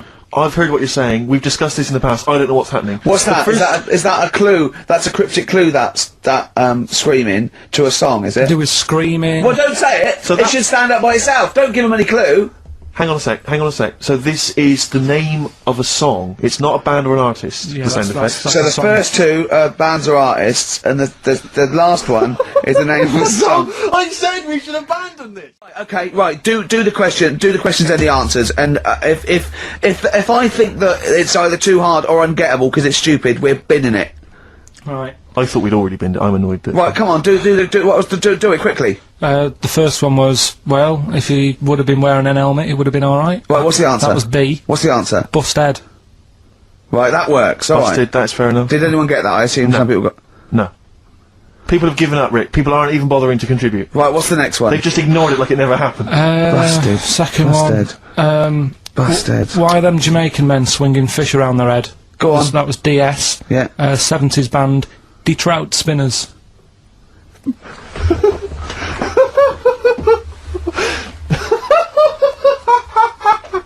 The Detroit Spinners have become the D-Trout Spinners.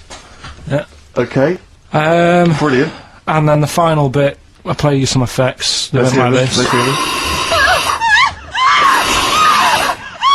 It's terrifying, Carl. It's simple. Well, what's happened there? What was happening? No. What's the answer? That was Born Slippy. The woman was having a baby. The doctor tried to grab it. It fell onto the floor. That's in your head, Carl. That's just a load of screams. That's in your head. Oh. Do you know what? I haven't even got onto Born Slippy. I'm still on the Trout Spinners. Well, let's put a song. That's it. I don't know what to say. Although there are some who may disagree.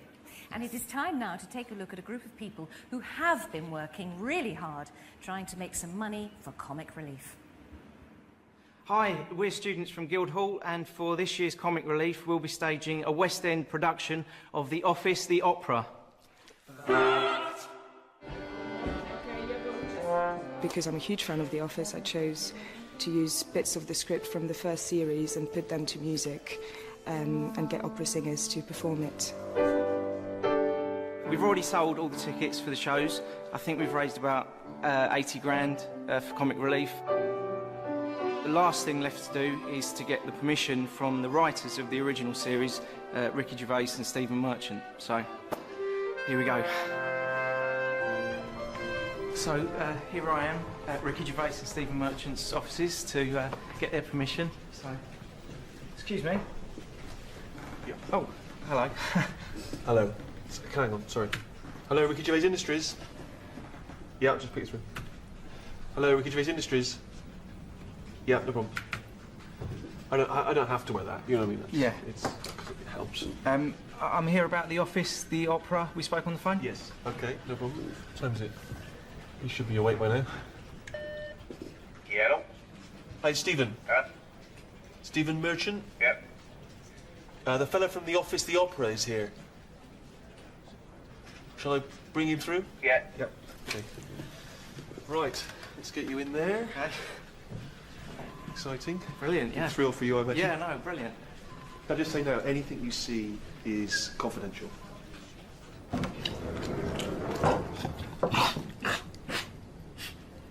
The fella from The Office, the opera is here.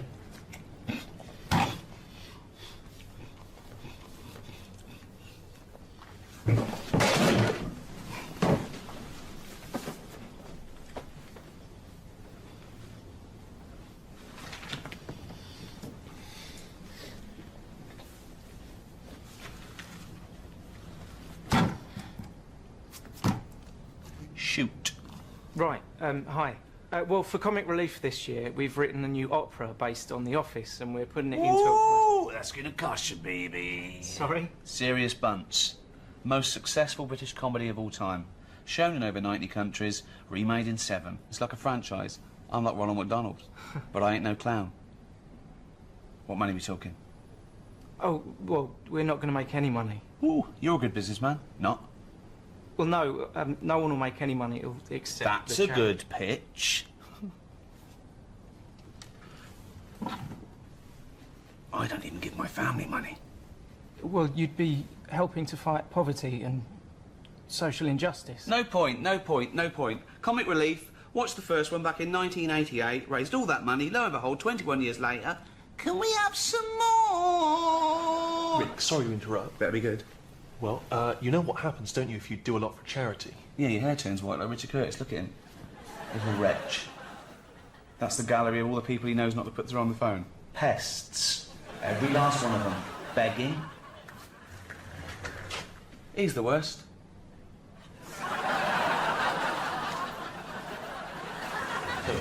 Rick, if you do a lot for charity, you can end up with a knighthood. Knighthood? Yeah? Does that sell more DVDs? 7 million worldwide. Or does it get you more awards? Well, it is an award. Keep talking. I mean, it's really the top award, isn't it? Have I got one? No. I haven't got a knighthood? No. Seems a bit weird with all the awards I've won. 82. How'd you get one of them? The Queen gives it to you. Call her. Well, I can't call the Queen. Offer her a part in extras. We're not doing any more extras. Got out when we're on top. Same as The Office.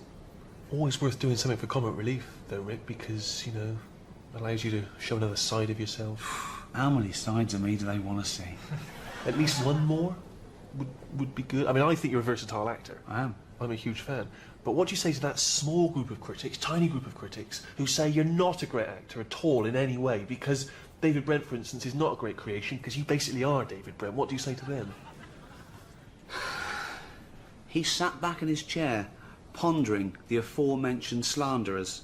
To wit, vis-a-vis, am I or am I not, like my brilliant comic creation, David Brent, entering my self versus ongoing fictional personality dichotomy? I would say no, I'm not. So what? It's a brilliant argument, but I suppose what they would say is David Brent, he's from Slough, very near Reading, where you were actually born in real life, which means you sort of do the Reading accent. Brilliantly. And then remember Andy Millman in Extras? Yeah. He's from Wokingham, also in the Reading Reading area. And Ghost Town, that film set in New York that you did? Weirdly, you play an Englishman who also appears to be from the Reading area. Yeah. Yeah, no one does the Reading accent like me, except everyone else in Reading. But What if we go down and see the production, and if you like it, then you can give it your blessing, and off they go? So, they want to see another side of me, do they? Versatile actor. You seen the film Gladiator? Yeah. On my command, unleash hell. Did you just do that in the Reading accent? Yeah, I can do it in any film or TV series you give me. So, if I'm like David Brent, sue me. You're not even wearing a tie. You never know what you're going to get. Versatile.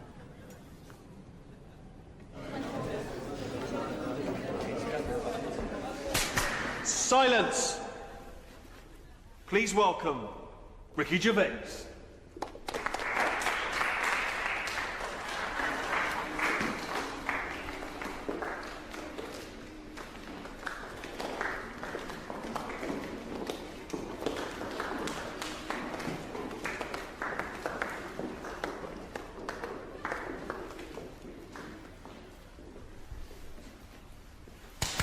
Begin.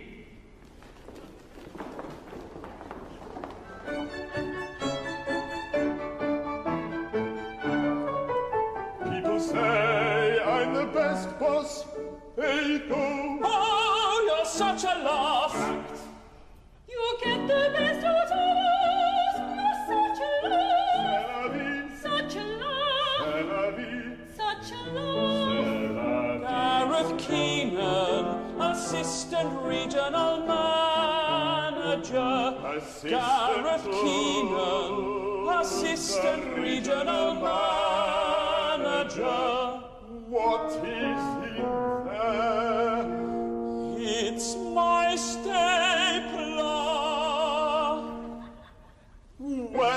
don't do that. Eat it out. There's people starving in the world, which I hate. It's such a waste. There's been a rape up there, there's been a rape up there. I got his attention, always get their attention. There's been a rape up there. There's been a rape up there. Son. Desist.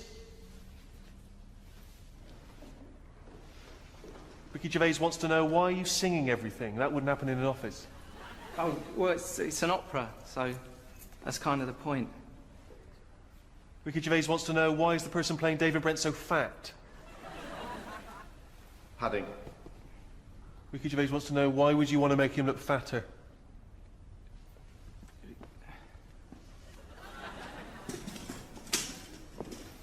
Ricky Gervais says, why is he not playing the role of David Brent? He's not part of the group. He's a stagehand. He can't even sing. Ricky Gervais says the deal is off. He does not like your attitude, and if you continue this farce, his lawyers will rip you a new a-hole. Did he say a-hole? No, I've cleaned it up.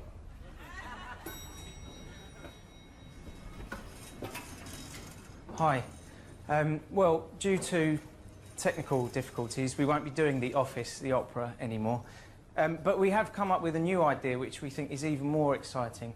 We're working on a new musical based on the songs of one of Britain's best-loved bands, Westlife. So now I've just got to get Louis Walsh's permission. Come in.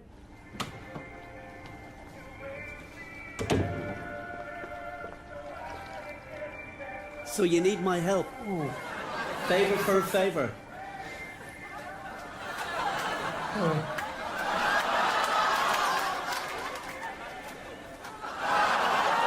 Fantastic physique. Yeah, but they're just paintings. Yeah, paintings of my fantastic physique. Room for a small one? Oh, God. Oh. Don't bother, it only opens from the outside. Oh, don't get up. Oh, Mum. You raise me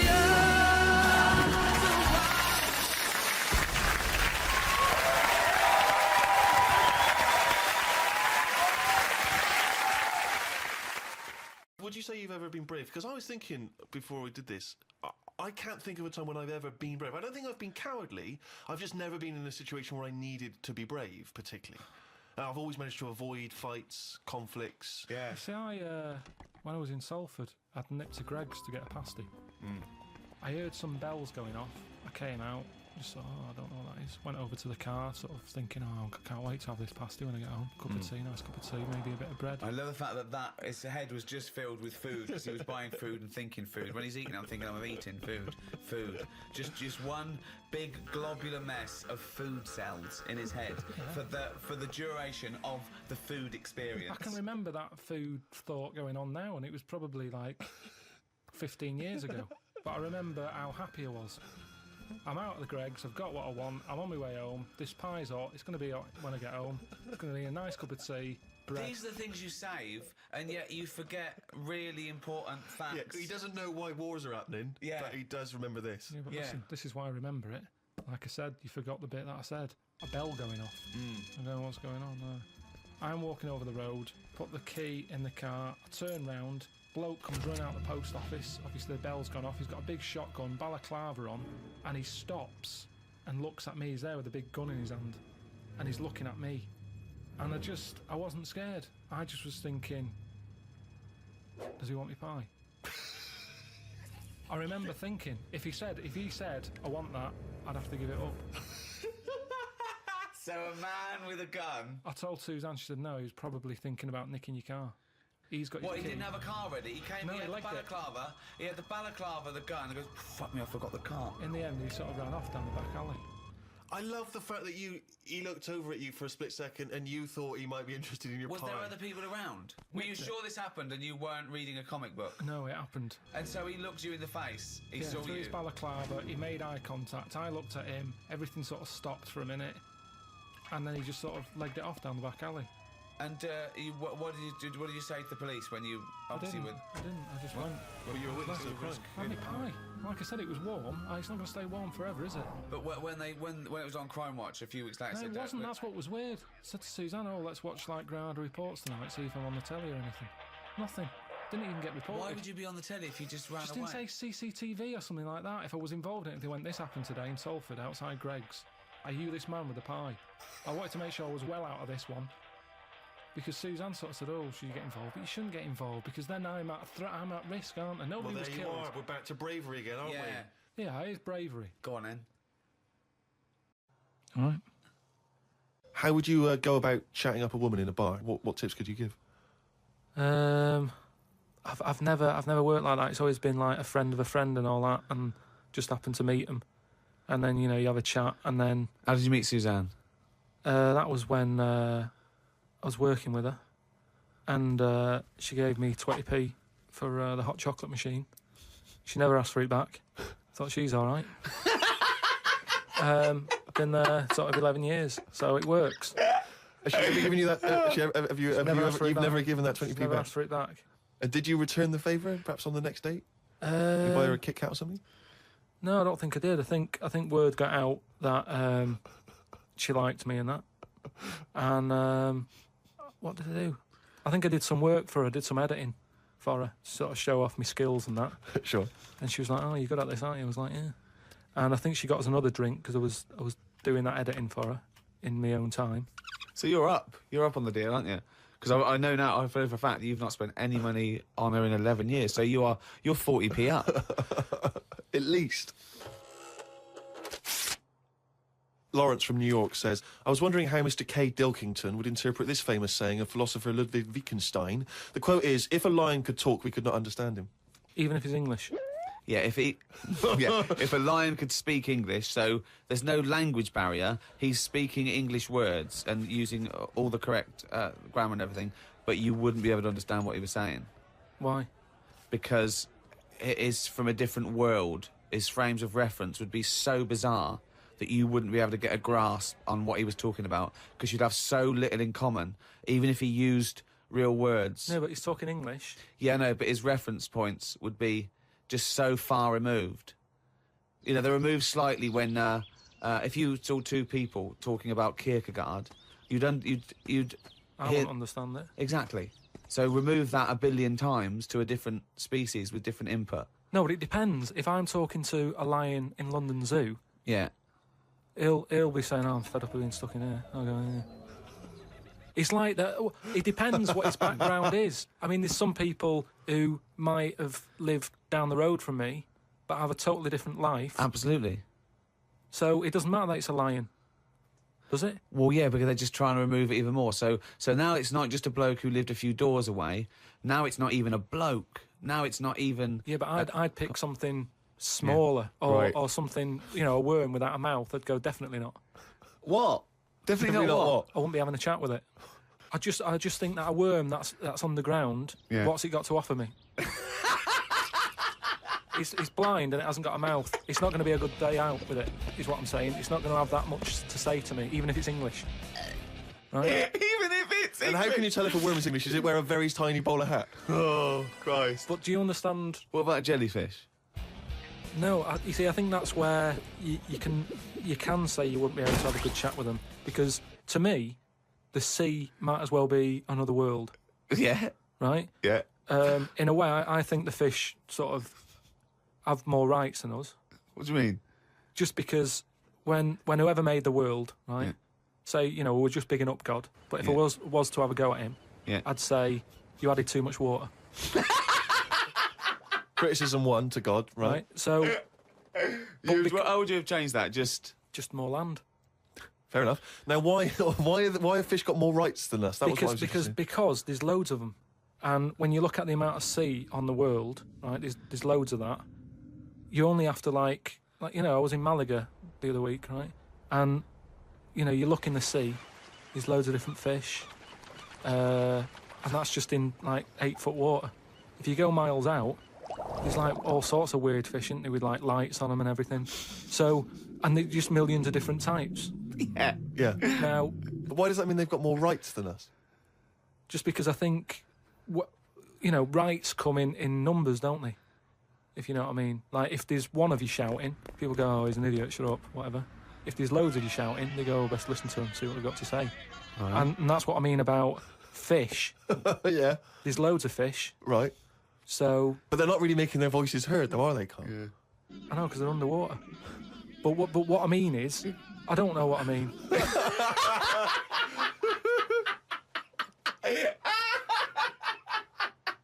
But we've talked about this before, haven't we? About the cloning thing. Yeah. That's a bit weird. Yeah. But I don't think it matters, because at the end of the day, right, you might look like some other kid, but it's the way you're brought up that will change your features and the way you are, your personality. If you lie, you get a long nose, don't you? Well, no, but listen, right, because I remember when we, I was growing up on this estate. This is gonna be good. Go on. No, it's not. It's just an example of how this doesn't work. Go on. So we don't need to worry, sort of thing. Sure. Right? Okay.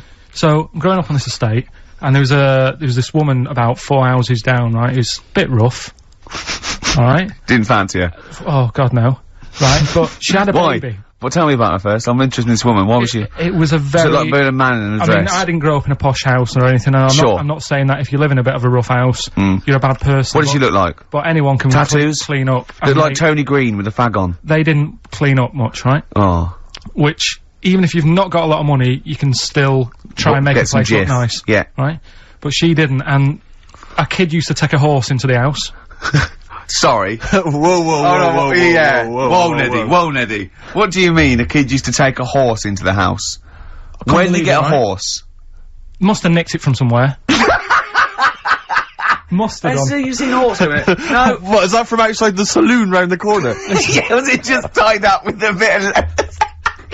Right? And, oh, that's great. Did Big Jake come looking for it? I'd been out. Oh. Sorry, let me get this. This was before the lynching stopped or after. Where did he get a horse from? What do you mean he must have nicked it? His mum said, where'd you get that from? I bought it. Alright then. But keep it out the kitchen. I don't want you going Catlin rustling. Where did he get a horse from, Carl? And how long did he have it for? Was he leading it or riding it? Mum, open the door, I can't stop! I can't stop it. Open the patio door as well, Looks like we got us a runaway. What do you mean? I don't know, but the thing is, they couldn't afford to buy one because they're not cheap. So I'm just guessing. Maybe that's wrong of me. But I think... He had a horse? Yeah, right. So that's why the family didn't have any money, they'd spend it on the horse. No, I don't think, that's what I'm saying, I don't think they would have bought it. So anyway... Yeah, it's wise to whisper, Carl, in case they're listening. Yeah, and they could be in the room next door. It's not buying it, it's keeping it as well. Oh, so I was like in the car with my dad coming into the avenue, and you used to have to drive down it to turn round and and sort of go back to our house. You had the traditional method of transport. And the horse was in the lounge reading a paper, just like walking around. Oh God! What? And when I was doing, I tried to earn myself some money once by flogging little flowers in plastic cups. What? This is genius. It just keeps coming. What do you mean you're trying to flog little flowers? What do you mean? Wait. Let's play a record. Let's play a record and come back to this, because the story's going to just unravel and unravel. It's going to go on for hours. Let's play a track, Carl. It gets deeper and deeper. It's like an onion, isn't it? We've created a whole world here where there's a man living with a horse. Just walking around the lounge. I come from the West Country, I've never heard anything like that. I just think of a big sort of like orange carpet, and it's got a rediffusion telly, and this horse going, I'm fed up in here. Exactly. This is really... I am not taking the rubbish out again. Yeah. Right, play a record. Let's have Velvet Underground. We've got that lined up. Oh, yeah, the classic from the first album, I'm Waiting for the Man. Let's come back to the horse in a second. Little flowers in pots. What do you mean? Classic first album, Velvet Underground and Nico, which apparently peaked at a disappointing 171 in the US charts. Think of that. And that's obviously Lou Reed, the Velvet Underground, and Waiting for the Man. Yeah, great track. So, we were talking, we were doing White Van Man, and we got onto, genetically modified babies, but and somehow then Carl started telling a story about someone with a horse, and then he got onto, he was trying to make money selling flowers. Just do the flowers briefly. Well, hang on, I just want to recap slightly. So there was a family, and who had the horse in the family? It was... Because you lived on an estate in Manchester. So the mother was a right pig, apparently. Well, I don't know where that's relevant. You don't need to go that far. But what I'm trying to do is, like, make a picture for you so you understand. What does she look like? Who did she look like? Bit of a, and no disrespect to her, bit like Pauline Quirk. Quirky, yeah. Right? Okay. I knew you were going to say that. I knew it was going to be poorly. Did she have any tats? Did she have any tattoos? I never got that close to it. Okay, all right. So who had the horse? Was this her son or her husband? No, her daughter. Her daughter had stolen a horse. Yeah, from, I don't know where, I think it was some stables down the road or something. And they kept the horse in the house with them? They kept it in the house. Did they they didn't get have caught? it for long. No. So, and you said you were in the house one day and you saw the horse in there? What happened was, I was, they did this thing at school about raising money for charity, right? For some local charity. And they said you can do anything to raise money, and they came out with all these ideas, and I thought, that's good. What was the charity? Well, I don't know, I thought, forget the charity.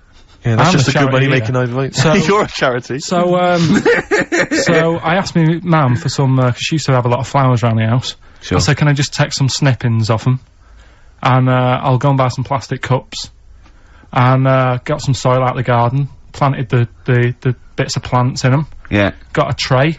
Yeah. Had about 25 plants on it, selling them for 25 pence each. Excellent. Did you sell any? Yeah, so loads. Did you just cut, you didn't just cut them and stick them in the soil? Yeah, they wouldn't have survived. Oh. But I think people sort of thought, well, good on him for trying. But anyway, so I went round to theirs, because I thought their house could do with a bit of colour and stuff. Yeah. Because it's a bit rough. So, as I went The horse went, thank God for that breakfast. They've been feeding me kitty cat. So I got up to the door, and they opened the door, and it was one of them houses where no carpet. Yeah, a horse in the living room. You know. We've all been there. And the horse was walking around the living room. Oh. I looked quite happy and everything, because I always say that about animals. Black Beauty right? was on. Yeah. Well, think about it, right? If you were a horse, where would you rather be? In a little wooden hut with a load of hay, or in like a house with a central heating, 3-piece suite, and a telly and that? Telly and that. No, but I was saying this the other day. And an Atari, right? I was walking through London. Commodore 64, rubbish. Exactly. Walking through London with Suzanne, right? Yeah. And you know, like homeless people always have dogs. And she said, "Oh, I hope she looks after it." I said, that dog is happier than most dogs. Right. Because people always walk past and give it a pat on the head. Yeah. It's with its owner all the time. Yeah. It's out in the open, it's not locked up in a house. Yeah. It doesn't You know what I eat, mean? but other than that... No, it does eat though, they're always alright. So that's what I was saying, I think this horse was doing alright for itself. Do you know what I mean? Well, not many horses have got their own house. Exactly. For a start, yeah. But anyway, that's That's what by we the were talking by. about. Yeah, so anyway, this family, who's a bit, what we were talking about, it was about cloning... Genetically modified kids and all that stuff, yeah. Right, now what I'm saying is, you could say, you know, right, Steve, you could have a baby, right?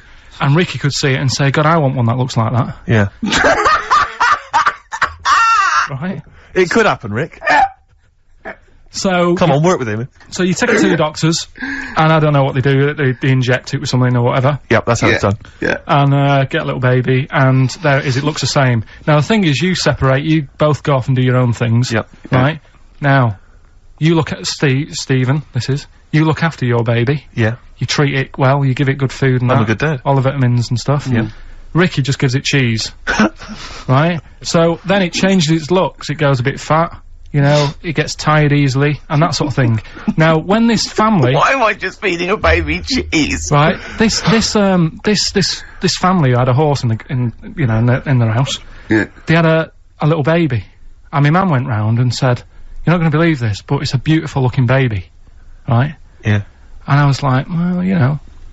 And, the weird thing is, it was a good looking kid. But as time went on, they didn't really look after it. And I'm not saying, like, abusing it, but it used to run around, it used to play out till, like, 10 at night. Yeah.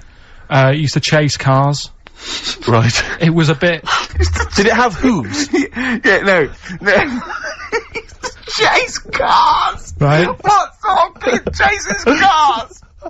Oh, God. No. Was it called Rover? The weird Did it catch sticks? It's Liam, it was called, right? Right. Now, the weird thing is, it was a good-looking kid, but as time went on, and all that, like, not eating properly and its hair was all patchy.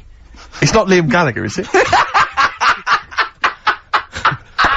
And chasing cars and that, and it became an ugly kid. It's definitely Liam Gallagher. And that's what I'm saying, right? You can clone all you like, but at the end of the day, it's how you brought up. Brilliant. Wow. Whoa. Life. Wow. That was a hell of a point. Oh, God. But am I right? You're always right, Carl.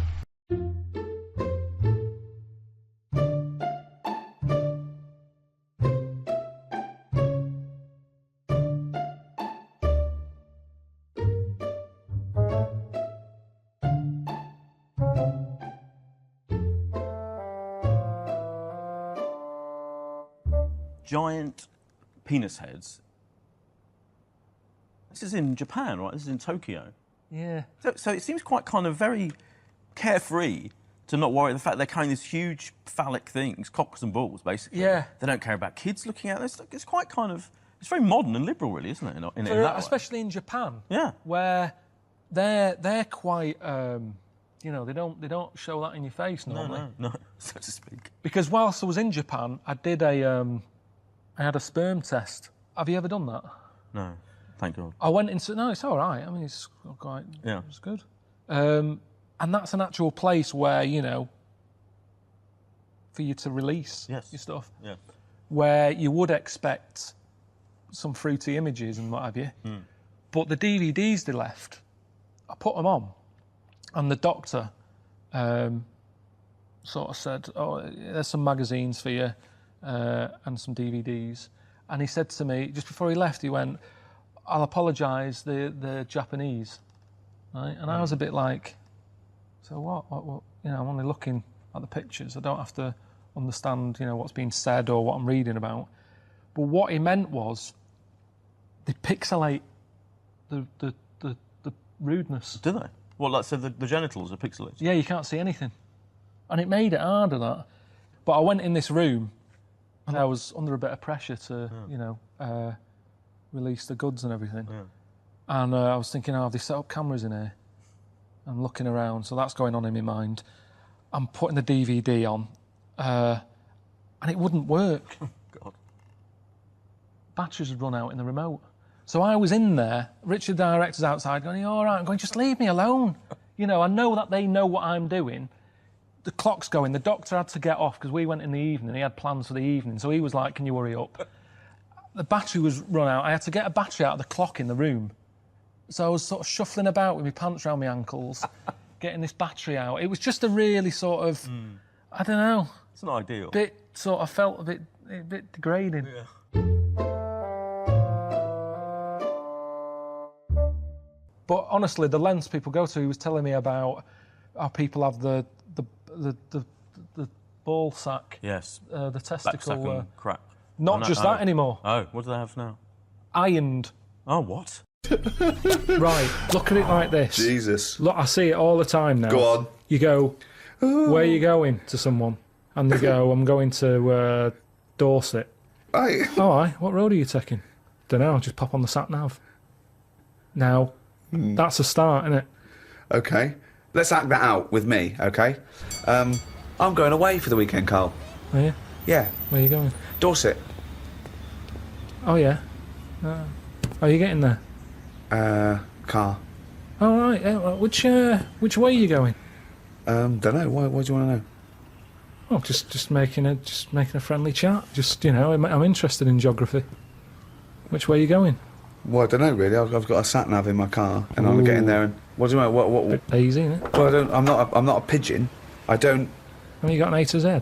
Well, yeah, but it's on a computer, the A to Z. What's the difference between looking at an A to Z and... It's a bit lazy, though. Not really, no. Why? Why is it any different that I've got it computerised so I can go along? A to Z's a bit dangerous, isn't it? It's a bit... Don't go to A to Z when you're driving along. Clive, who are you talking to? Because we need to hit the road. We need to get going. Well, it's this fucking idiot who wants to know what road I'm taking, which is a fucking boring thing to ask anyway. Sorry, who is this twat? Because we really got to get going. He's a fucking dickhead. I think he's an A to Z salesman by the... I mean, just tell him we're using the sat-nav because it's the quickest, most efficient way to do it. It's the quickest, most efficient way of doing it. No, but look what's happened. Who the fuck are you? Would Columbus found America if he'd had a sat-nav? Yes! No, he wouldn't. He'd have put in America and he would have taken it to He wouldn't. America. He only found it because he got lost. Now, if everybody just goes... Hold on. How would an undiscovered country be on a sat-nav? No. Go on. But I just What's the difference between the sat-nav and the map in that regard? Because I've found some lovely little cafes on roads I've never been on. And I've instantly gone from finding a continent to a little cafe. I love that. Little greasy spoon. I am off to discover the unknown world. Where are you going? Well, I don't know yet. It's the unknown world. What are you taking? Just a boat, all lazy swim, you cunt. I love the fact that he's so Luddite now, he's annoyed at the sat-nav. I mean, you'd have probably given Columbus a hard time. Oh, got a compass. Don't you know where north is, you twat? I just think there's something in being lost. I never feel lost. I just think, oh, I've had a diversion.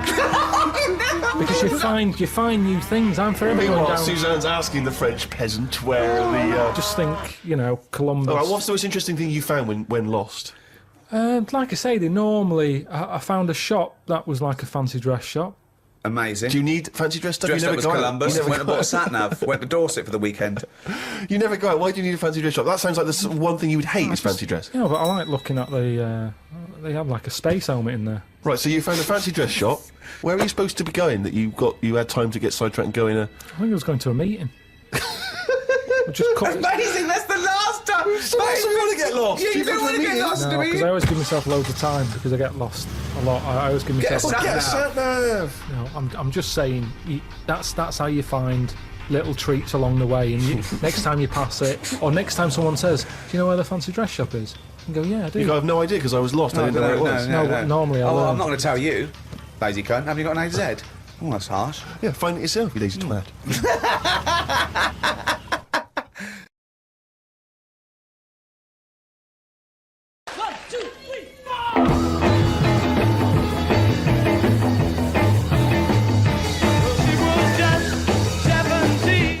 Well, she was just 17, well, you know what I mean. The way she looked was way beyond compare.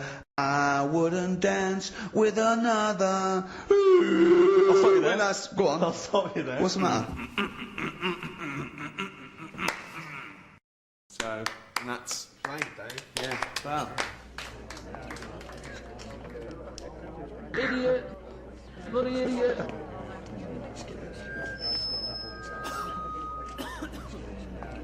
Oh, Uncle Ricky, do the little dance. Oh, go on then. 1, 2, 3, 4! I'll never dance with another.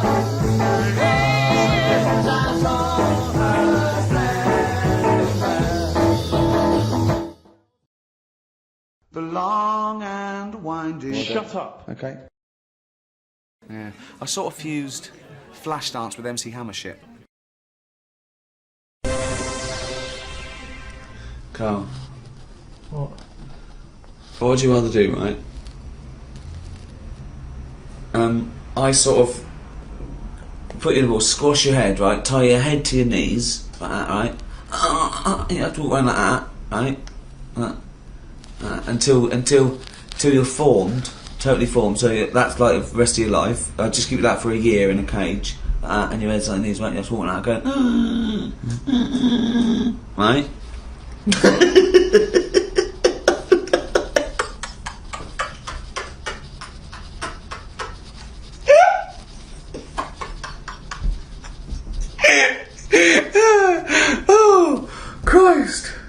Oh Christ! Or I do facial surgery on you, right? And you've got no face at all. I sew out your mouth and nose, right, and lines like that, right, and just fed with a tube in your stomach and the breathing equipment. So no eyes? Yeah, no eyes, no nose, no mouth, no nothing. I'll take your ears off, right? So you're deaf, dumb, blind. You're breathing through a little thing there. You're being fed straight into your stomach. And what's the problem with the head on the knees? Well, you're in pain. You can't use to walk like a crab everywhere. But I can still hear and see. Yeah. Love that one. Yeah. What would you do? What's the first thing you do when you get out of the cage? How long have I been in the cage for? A year. Just crying yourself to sleep every night. I'd call Suzanne, just warn her. What would you say? I'd just say, look, I'm coming home. Long story. Can you come and open the door?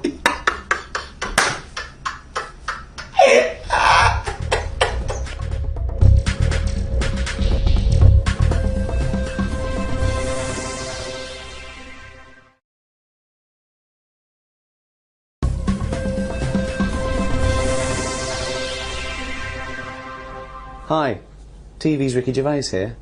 I just wanted to tell you a little bit about my new book that's coming out this autumn.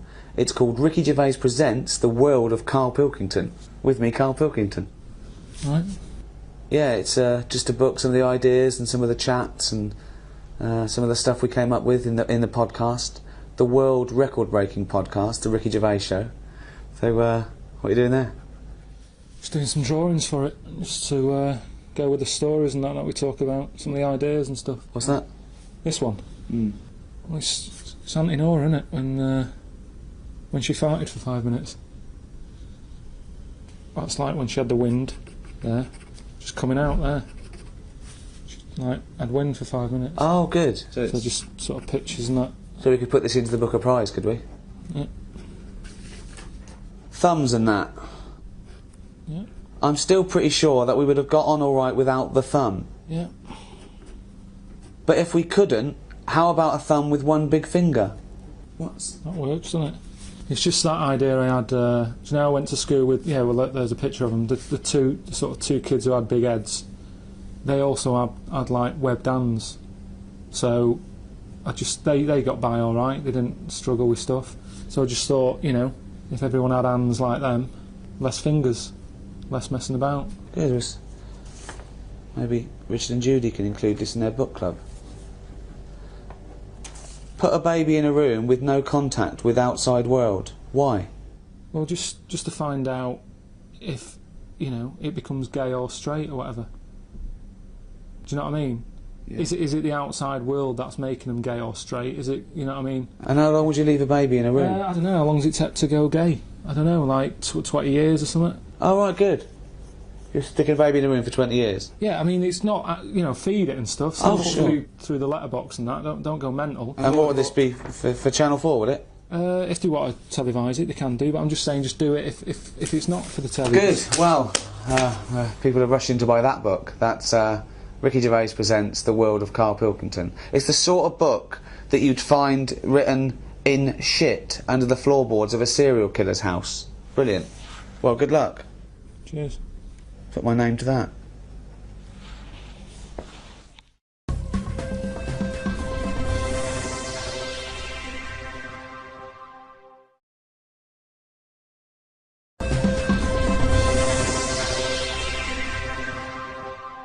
Oh, chimpanzee, that monkey news, you. It was this bloke who was a builder. Oh, yeah. Right? And you know what builders are like? They sort of move about, don't they, from sort of building to building, just building. Well, yeah, well, once they've built it, the building's done and they move on to build some more. Building, yeah. So he goes to his next job and that, right? Who does, the builder? The builder. Yep. He goes to, like, the boss, new building. the boss of this building, who's building it. Right. Okay. Yeah. And he says what unto him? Do you need anything building? Okay. Right? Yeah. So anyway, so he says, yeah, there's plenty of work and that going about.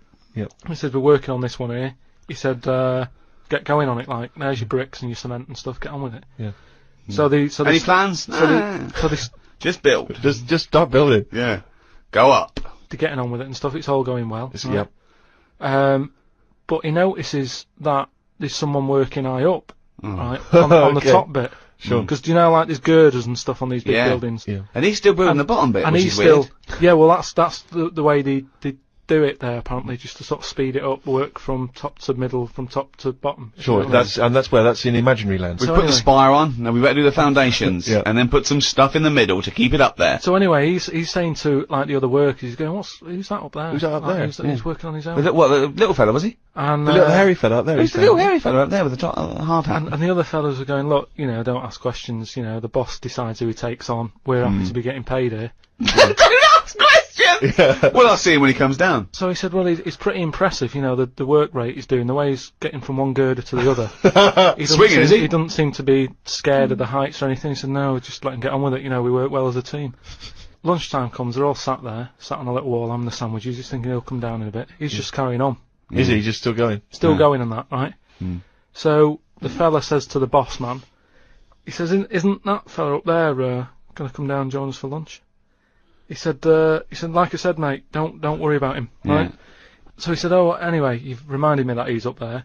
He said, he's doing a lot of riveting and stuff up there. He probably needs some more nuts to... Right, sure, and what kind of nuts is that? Is that nuts to food, or...? So he said, what, nuts? He said, yeah, just, there's a bag full of them there, just put them on the hook, send them up, and he can get on with his job. So anyway, he picks these nuts up, right? just hooks them on. He thinks they're not that heavy, considering, you know, I mean, they're normally pretty heavy, aren't they? Like nuts big and bag of bolts and nuts, stuff. So anyway, he has a little glance in. Oh, no, what's in there? Nuts. What, you mean nuts that you can eat? Nuts that you can eat, Oh. right? So they send the bag up, and he's thinking, what's all that about? He checks him out, starts to stare, works it out. You can see that he's a little chimp running about. So he goes, I'm not happy with this. Why So isn't he? Yeah. He said, all them Is out the there. boss sitting in a tyre? He said, all them lot out there might not be wise to what's going on here. He Yeah. said, but I've clocked it, and you're sending nuts up to it. It's a monkey, it's not on. So he goes, look, you know, we're just all trying to earn a living here. He said, don't get involved in it. I'm happy to pay you, but I'm paying him. Don't interfere. He's paying him? And he's saying, look, I'm just not happy with this. It's not allowed. So the boss was saying, well... We to be pay honest, peanuts, mate, we get monkeys. he said, to be honest, mate, you know, he's a great worker. He's known for doing what he does. He's a good grafter. If one of you's going to go, right, I'm afraid I'll have to let you go, because he's been here longer than that. Yeah. He was made redundant. None of because that of the monkey. happened. He was laid off. None of that happened. He's laid off and that. And that's where that saying about, you know, like there's a lot of tower blocks and that in America, it's like the chimp off the old block, is where... So that's monkey news.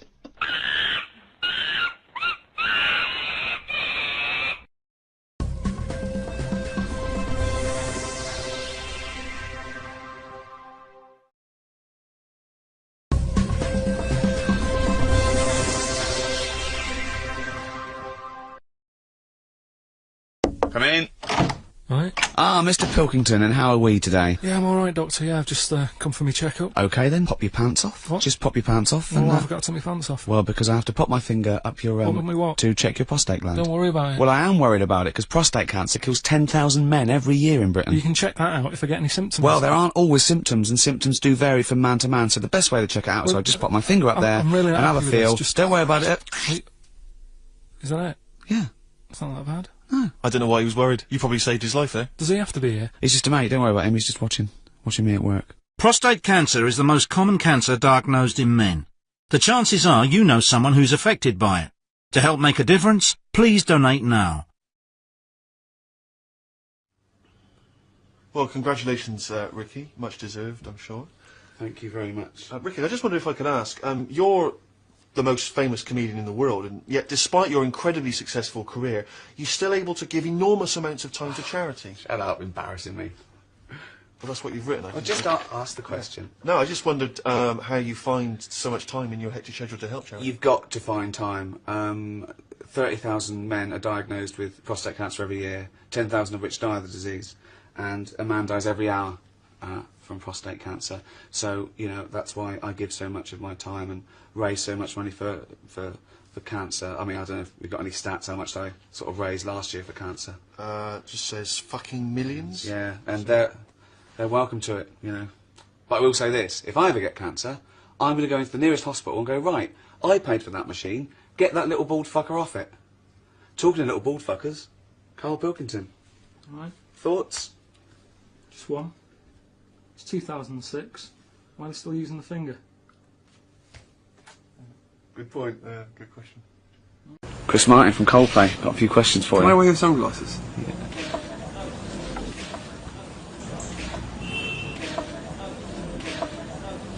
Okay, now, you like to buy clothes made in third world sweatshops because they're cheaper. Do you prefer Chinese or Indian made stuff? Indian. Chinese don't know what they're doing. See your head a little bit. We want to get the noise, the microphone there. Right, ready? Hold on. Good. So you're just doing it? Hold on. Now, it's in position. What have you... oh. Ready? Yep. Oh, God. Oh, no! Oh, it's like Jackass. Now, at the Conservative Party conference a few years ago, you made a rousing speech saying that if Labour banned fox hunting, you'd leave the country. Now, you did leave, but now you're back. Isn't that hypocritical? I just came back to get some stuff. To get my hunting gear. I came back to get 2 guns and a knife.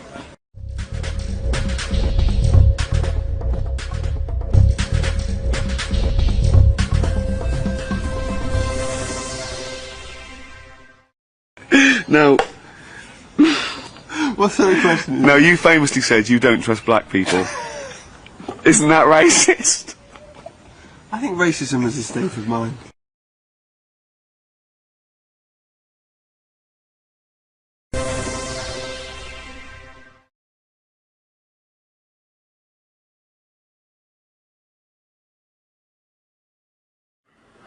Heads to sleep, they're sharing a tent. I've only got one. Well, I've got one tent between them, have they? Yeah. But why didn't they take two? A tent's not that big.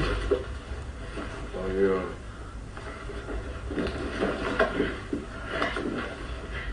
So are they fighting now, or what?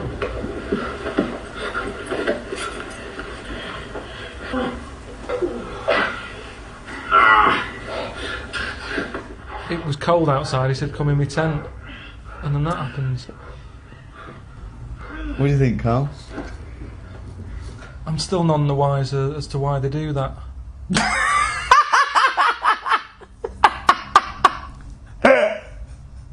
Are they both gay?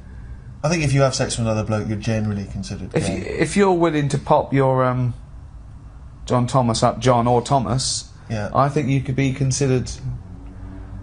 As a rule of thumb.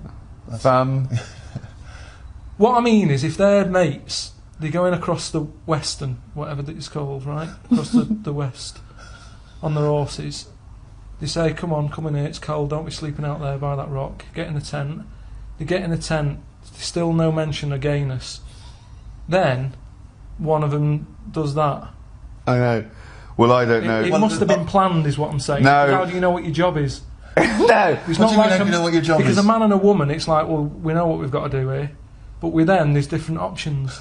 So how did they know what the job, whose job was what? Are you saying how did they know who was on top, so to speak?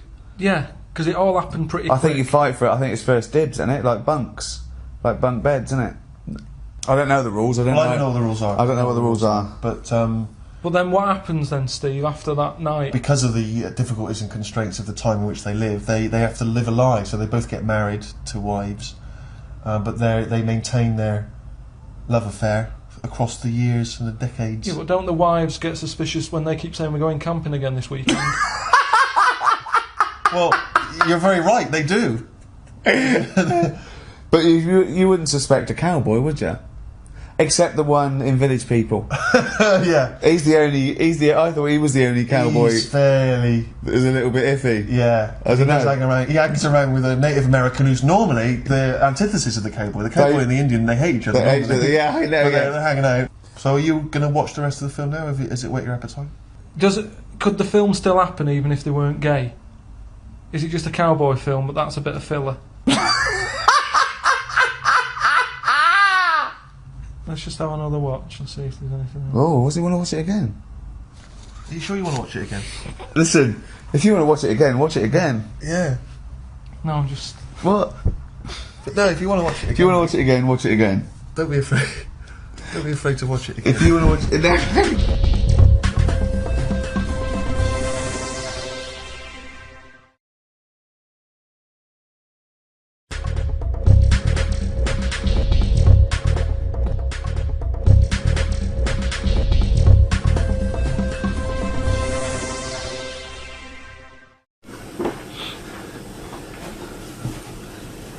Look what he did. Still doing stuff for the book. So just... The World According to Karl Pilkington. Yeah. You can buy that now, pre-order it on Amazon, can't you? Yeah. Or wait till September 18th. Pre-order it now. Right. What's that? That's me. Just I'm stuck in a spider. You said, about what would you do and all that if you were stuck in the body of a spider. Alright. So I said I'd just have a sleep. So there I am, just having a kit. Got a Okay. sleeping bag. That's the thing about if you cut off an head, the body lives for like about a minute. Doesn't. No, it does. They did a test, didn't they? No, no one did a test. We've done it. Got freaks. My favourite freaks. Oh, right. Oh, that's a lot of people want to know what your 5 favourite freaks are. I'd buy a book about that. So number 1, the Elephant Man. You know that. There he is. With his buns. Number 2, Pillow Man. Yeah. 3, Siamese Twins. Annie. Mm. 4, Three-Legged Juggler. 5, pig-faced woman of Manchester Square? They're not in like that isn't in an order that I want to see them or anything. They're all as good as each other. Okay. So maybe if you're a freak and you want to meet Karl, would you want to meet a freak? If we could, there's 6 billion people in the world. Must be somebody like this that wants to. Would you want to meet the Pillar Man? Yeah, it'd be all right. But how's he going to get in touch? Siamese twins, I don't like because it's 2. That'd be trickier. I don't think. What if one of them liked you and the other one didn't? He couldn't stand you. Yeah, one was like, I love Karl Pilkington, he's brilliant. All right, Karl, you coming out? Yeah, but I wouldn't want to put them in that situation because I can go home. They're still bickering. So yeah, I don't want to meet them. Three-legged juggler? Yeah.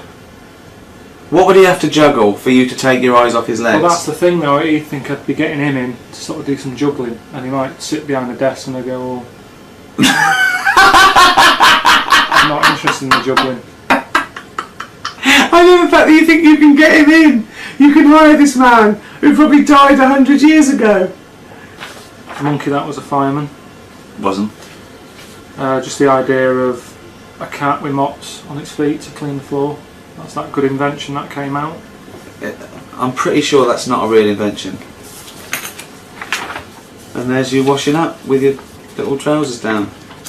I mean, I really must applaud the effort for this though, Karl. That's because really most, no offence, sort of dimwits, morons, cretins, idiots, they think all this shit, but they don't bother putting it down. Yeah, and they certainly don't bother colouring it in. So well done. I think it's a brilliant book for anyone who's got, you know, really nothing else to do, or feel that they're sort of giving to a worthy cause.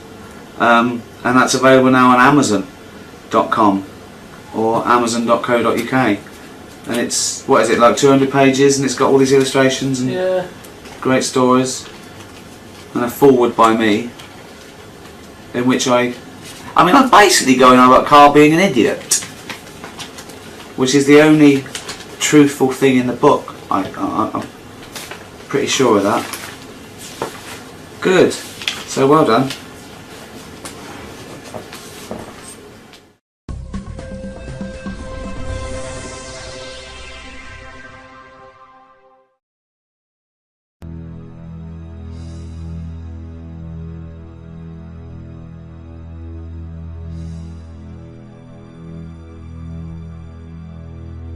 Have you ever been in a hospital when it's been shut down, or a school when there's no kids in it, and there's that sort of bad atmosphere of like weirdness?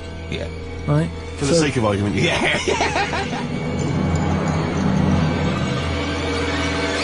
We're wandering about and I say, oh yeah, what's in this room, right? And all the floors are like a wreck and rotten and stuff. Oh my god. There's a little sign there, right? And I go up to it and it says, flies this way. So I follow the arrow, which goes to this corner where there's a shelf, about 3,000 dead flies on it, condom stuck on the top.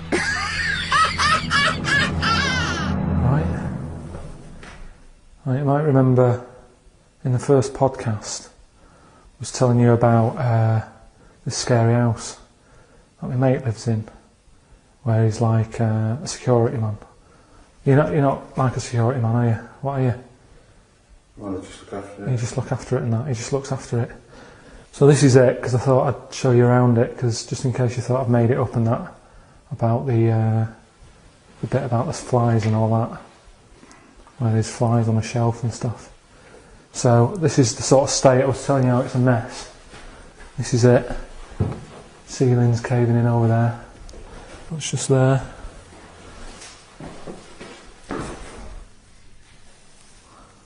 Pair of pants.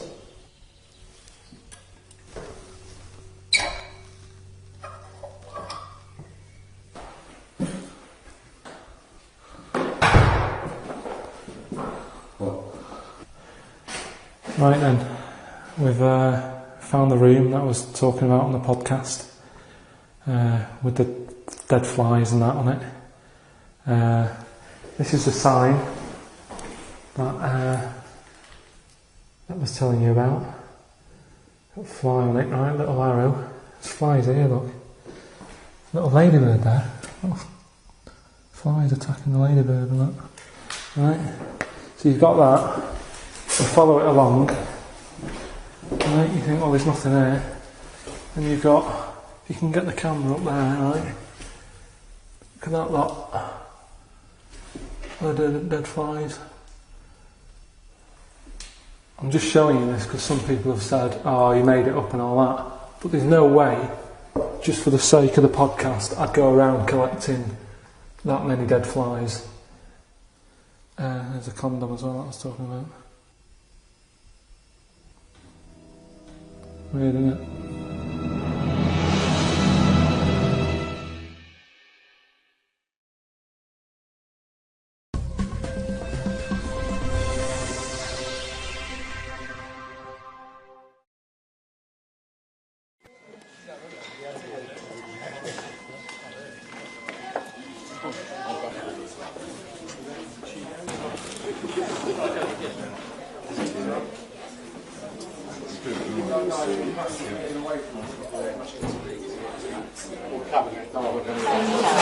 Hi, I'm Ricky Gervais, here on the set of Extras. Extras 2, coming soon. People are busy working away, and they're annoying me a little bit because I'm trying to do this, so I'm in charge. Shut up!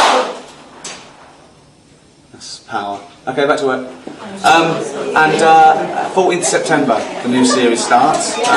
We're here filming a scene for the final episode, actually. I'll show you around, shall I? Okay.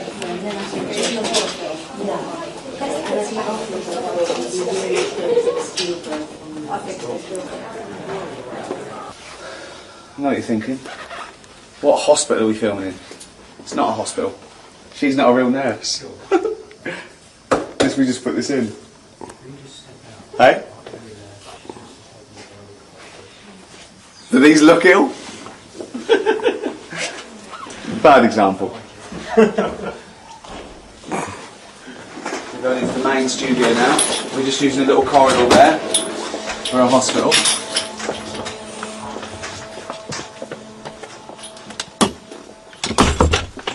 Ooh. Oh. We're in the wrong studio. Yeah, I think we are.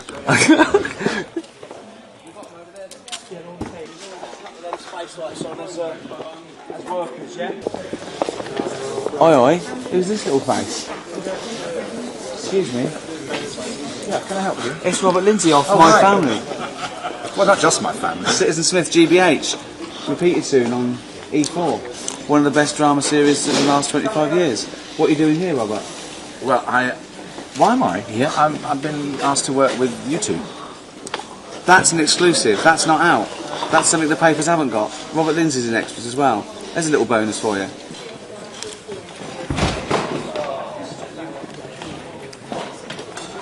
So there's a little teaser of Extras 2 coming soon. September the 14th, BBC 2, 10 o'clock. But check out the website. I'll do one of these every few days. Oh,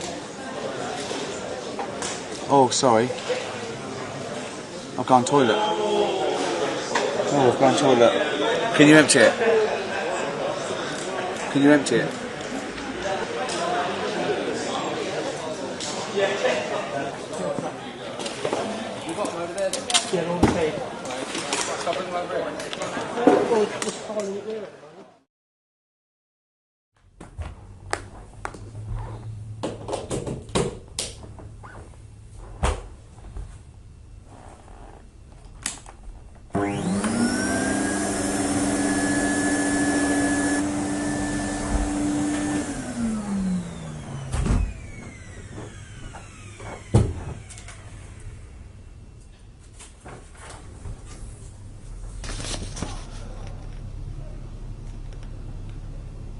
Don't know how he's getting away with this. Listen to this, right? Crudge evolved bi-goggles at one end and flagy-plays at the other, right? Eventually becoming Whittles. Some Crudge went on the other way, developing a uniflap and becoming a Sploon. Sploon grew into Flunts, and Whittles branched out as Scruddlers and Wumps. So I don't understand why people want to read about these sort of made-up animals when there's there's weirder stuff than this knocking about anyway. Do you know what I mean? Like, I read something about a crab that what it does, it's born, right, and then it's floating about in the sea, and it spends its days looking for a mussel. Do you know, like the mussels you get in the sea? Spends its day finding one of them that's got a little gap in it, gets in it, that's it. It's done its sort of life's job. It just gets in the mussel and stays there. So that's pretty weird. Do you know what I mean? You don't need to sort of invent a sploon, a spluff, and a wumph. The Moulon. It's the most intelligent being on the planet. It believes that all life is precious and never knowingly hurts another flanimal. The saddest sound in the universe is the whimper of 1,000 Moulons when one dies. Do you know what I mean? That's quite sad, isn't it? It's like whale noises, that, isn't it? Because they say, what do they say? Like how a whale, if a whale's crying, another whale can hear it from miles away. Which must be well annoying, because I think, like, say if you're a whale and you're sick of hearing things crying, you'd travel miles to get away from that whale that's crying. But then, as you're going away from it, the chances are you're going towards another whale that's crying. So you can't get away from whales crying. And yet people say, oh, if I come back, I'd like to come back as a whale. There's no way I'd do that. Just having all stuff crying around you, you'd be well depressed. That's why they always look sad, whales. Because all they're hearing is crying. That's like a Moulon.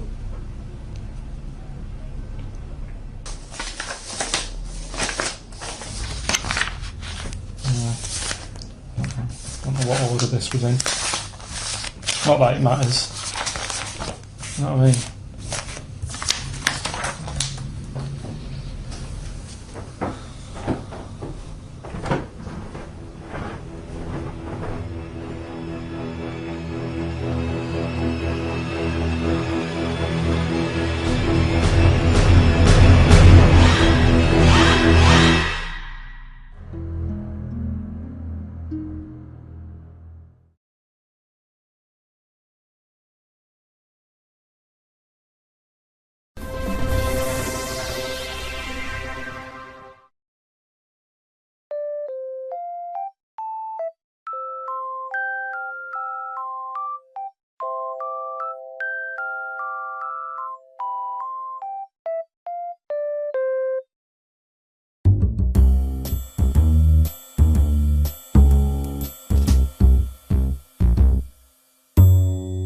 Ricky and Jane were going on holiday for a few days and had arranged for Glyn to come in and make sure the cat was okay while they were away. I'm sick of that cat. I was surprised that they hadn't paid for the little shit to go away with them on first class. Blimey, getting a bit vitriolic in the diary. Why doesn't he like the fact that I've got a cat and I love the cat? Why? It's just everything in that house that you've got gets sort of special treatment, and it's a cat. And What do you mean you get special treatment? Sometimes we put food down for it, and sometimes it gets on our lap and we stroke it. You don't just stroke it. We're you not massage it. You massage its back. You go, no, you're stressed out. Well, no, it's good. No, I'm not saying you stressed out. At no point did I say you stressed out. You said, "What the fuck are you doing for? Is it stressed out or something?" I like touching my cat. To be honest with you, I don't like Ricky's cat. I can't believe because every time I go around there, it goes straight from the ghoulies.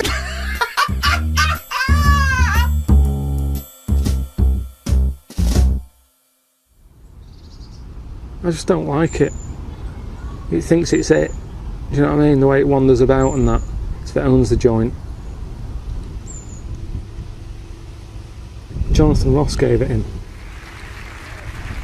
I reckon it was Jonathan Ross's cat. And he got sick of it. Oh my god. No. You know, he got sick of its attitude. And then luckily, like, Ricky's old cat died, so he knew Ricky needed a new one. Palmed it off onto him. That's the last we'll see of that cat. Oh look, there he is, look at that. They love beer and donuts. So he was pretending he's joking there, but if that cat wanted beer and donuts, he'd probably let it have it. thing is, it never goes out. So there's no chance of it ever coming to any harm. So it's going to last forever. Do you know what I mean? We got through loads of cats when I was a kid because we lived on a main road. So none of them really got the chance to annoy me because they were never around long enough. If the cat sat on his knee, he won't get up. He sort of waits until the cat gets down because he doesn't want to disturb it. I don't know if he's just doing that to sort of wind me up, or if that is the way it gets treated. Really does me head in, it does. When they go away on holiday, it's a big upheaval. You have to organise people to sort of come round and feed it and make sure it's alright. That's what's meant to be good about cats, that they don't take much looking after. My mum and dad's last cat that they had, it's called Charlie. They went away for a month to Spain, just left it outside. And it feeds itself. If a cat gets hungry, it sorts itself out. That's what they do, they're wild.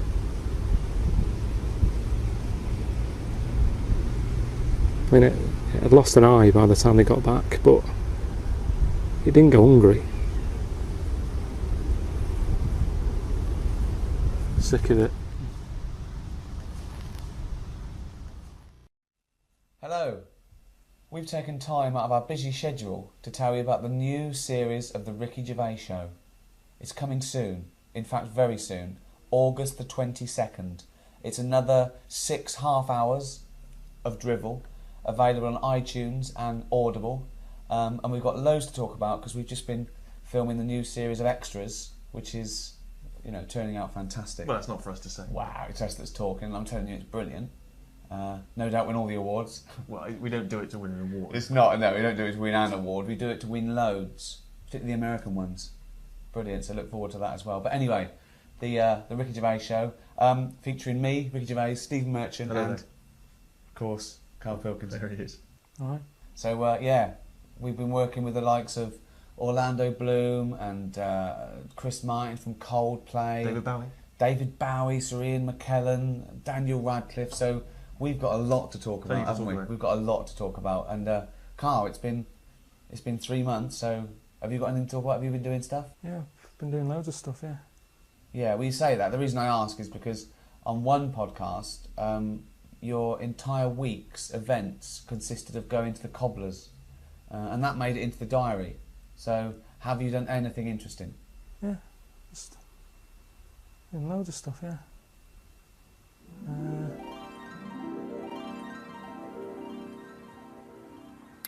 It was weird, right? I was in the park, right? Just sat there having an apple.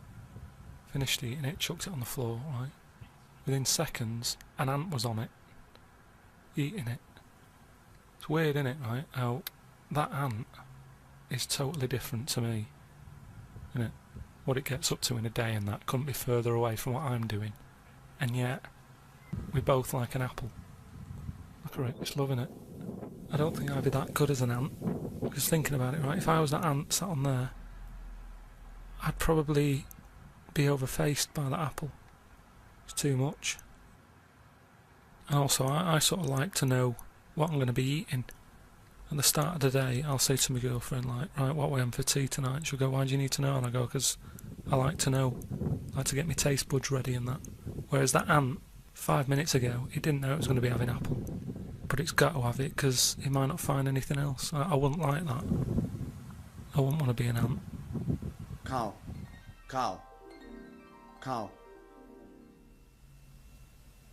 What were you thinking just then? Just thinking of stuff that I've been up to and that. Daydreaming, more like. Nothing wrong with daydreaming, Steve.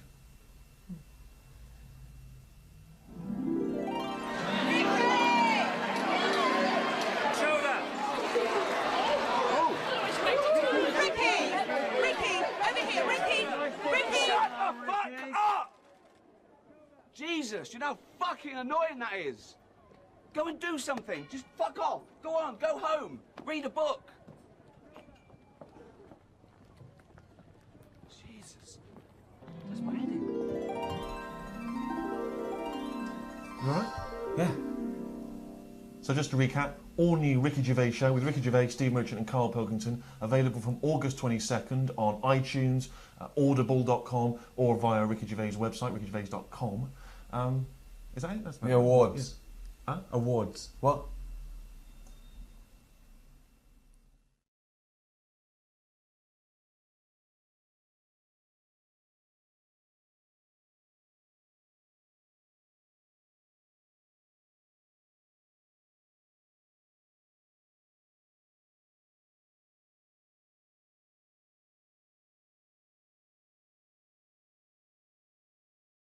What I'm saying is, right, there's now too much choice. Whenever you get a menu in a restaurant, it's not like, oh, right, what is there? Yeah, I'll have that. There's too much. It's like a book now, isn't it? And you look at it all.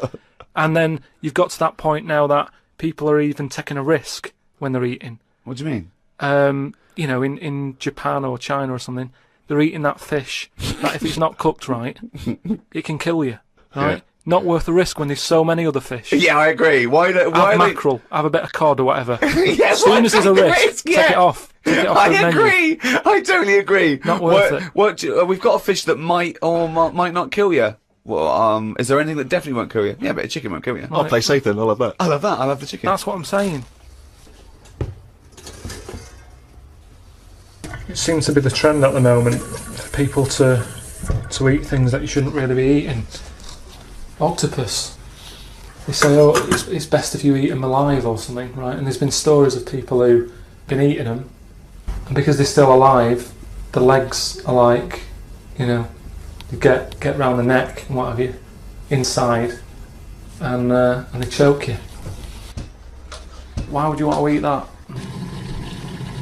If you're going to eat a live animal, don't eat one that's got 8 arms that can get hold of your neck.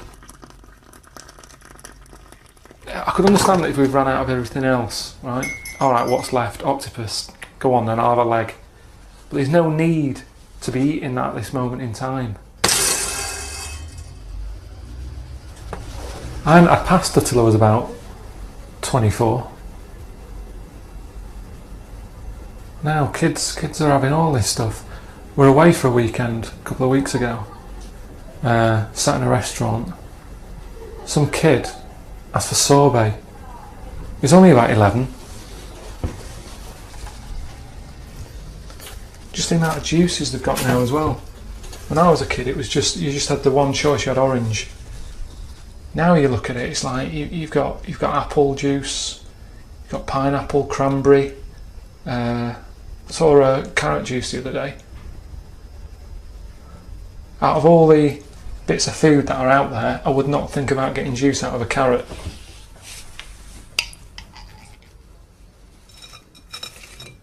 People are always going on about that place where they eat dogs, saying, oh, that's terrible, that. But I don't think it's that bad. As long as it's, you know, it's their own dog. If we're eating octopuses, why are dogs getting away with it?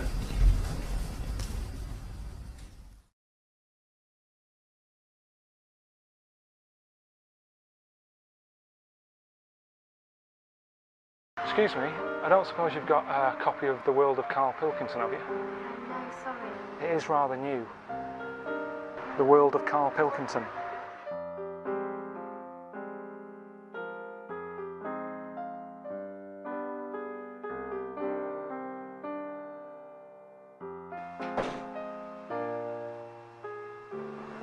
No luck, Karl. Never mind. There's still a few more to try. Good old yellow pages. We don't just help with the nasty things in life like a blocked drain. We're there for the nice things too. You do? Great. Can you keep it for me? Yeah, my name is Karl Pilkington. Yeah. Yeah, it is me on the cover, yeah. Do you mean it looks round? Heads are meant to be round, you cheeky bastard. Just keep it for me.